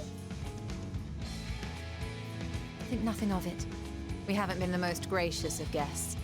Do convey our apologies to Growingway and the others. But of course! And when next we welcome more guests from Aetheris, we'll have learned to be much more hospitable hosts. Oh, and circling back to the matter of inappropriate secrecy, we ought to discuss our benefactors. Oh, finally. Agreed. The Charlean Forum, yes? Yeah, that makes sense. What? How did you know? Simple The more I deduction. heard, the more obvious it became. The Forum's aims align closely with those of your anonymous patrons. A telling coincidence would be an understatement. Though had we not taken it upon ourselves to peruse certain restricted tones in Labyrinthos, we might still be unaware of their plans. But let us continue this discussion upon our return. I dare say we have kept Alphino and the others waiting long enough.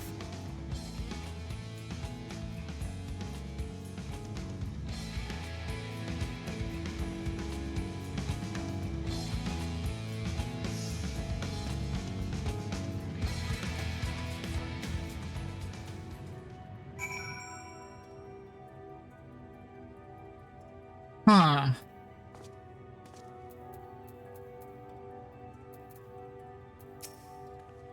Leopards think so highly of the people of Aetheris that it seems this evacuation plan is the only way they know to express their adoration. If we had been more clear with our intentions from the start, mayhap we could have avoided this wrinkle. Something to keep in mind in future. A declaration of hopes and aspirations. I hadn't thought of it that way before. The Leopards may be in good hands now, but that doesn't change the fact that their plan is a last resort I'd rather not employ. Let us see it doesn't come to that.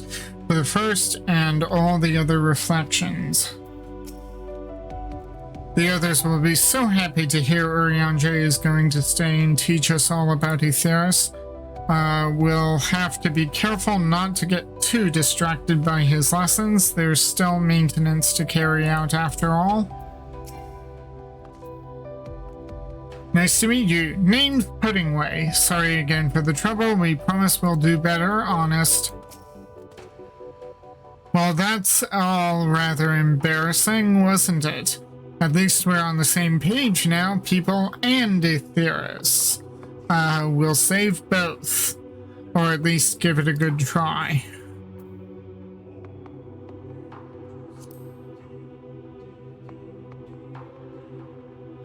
Oh, we'll be all ears. And you know we can be.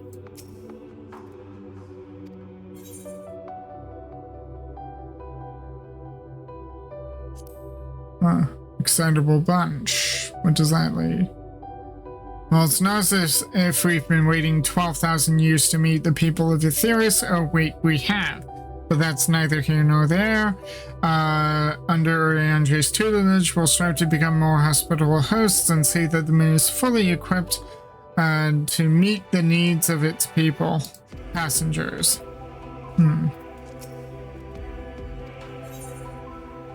Well, growing way, look forward to our next walk. I will, I'm sure he'll be glad to hear it.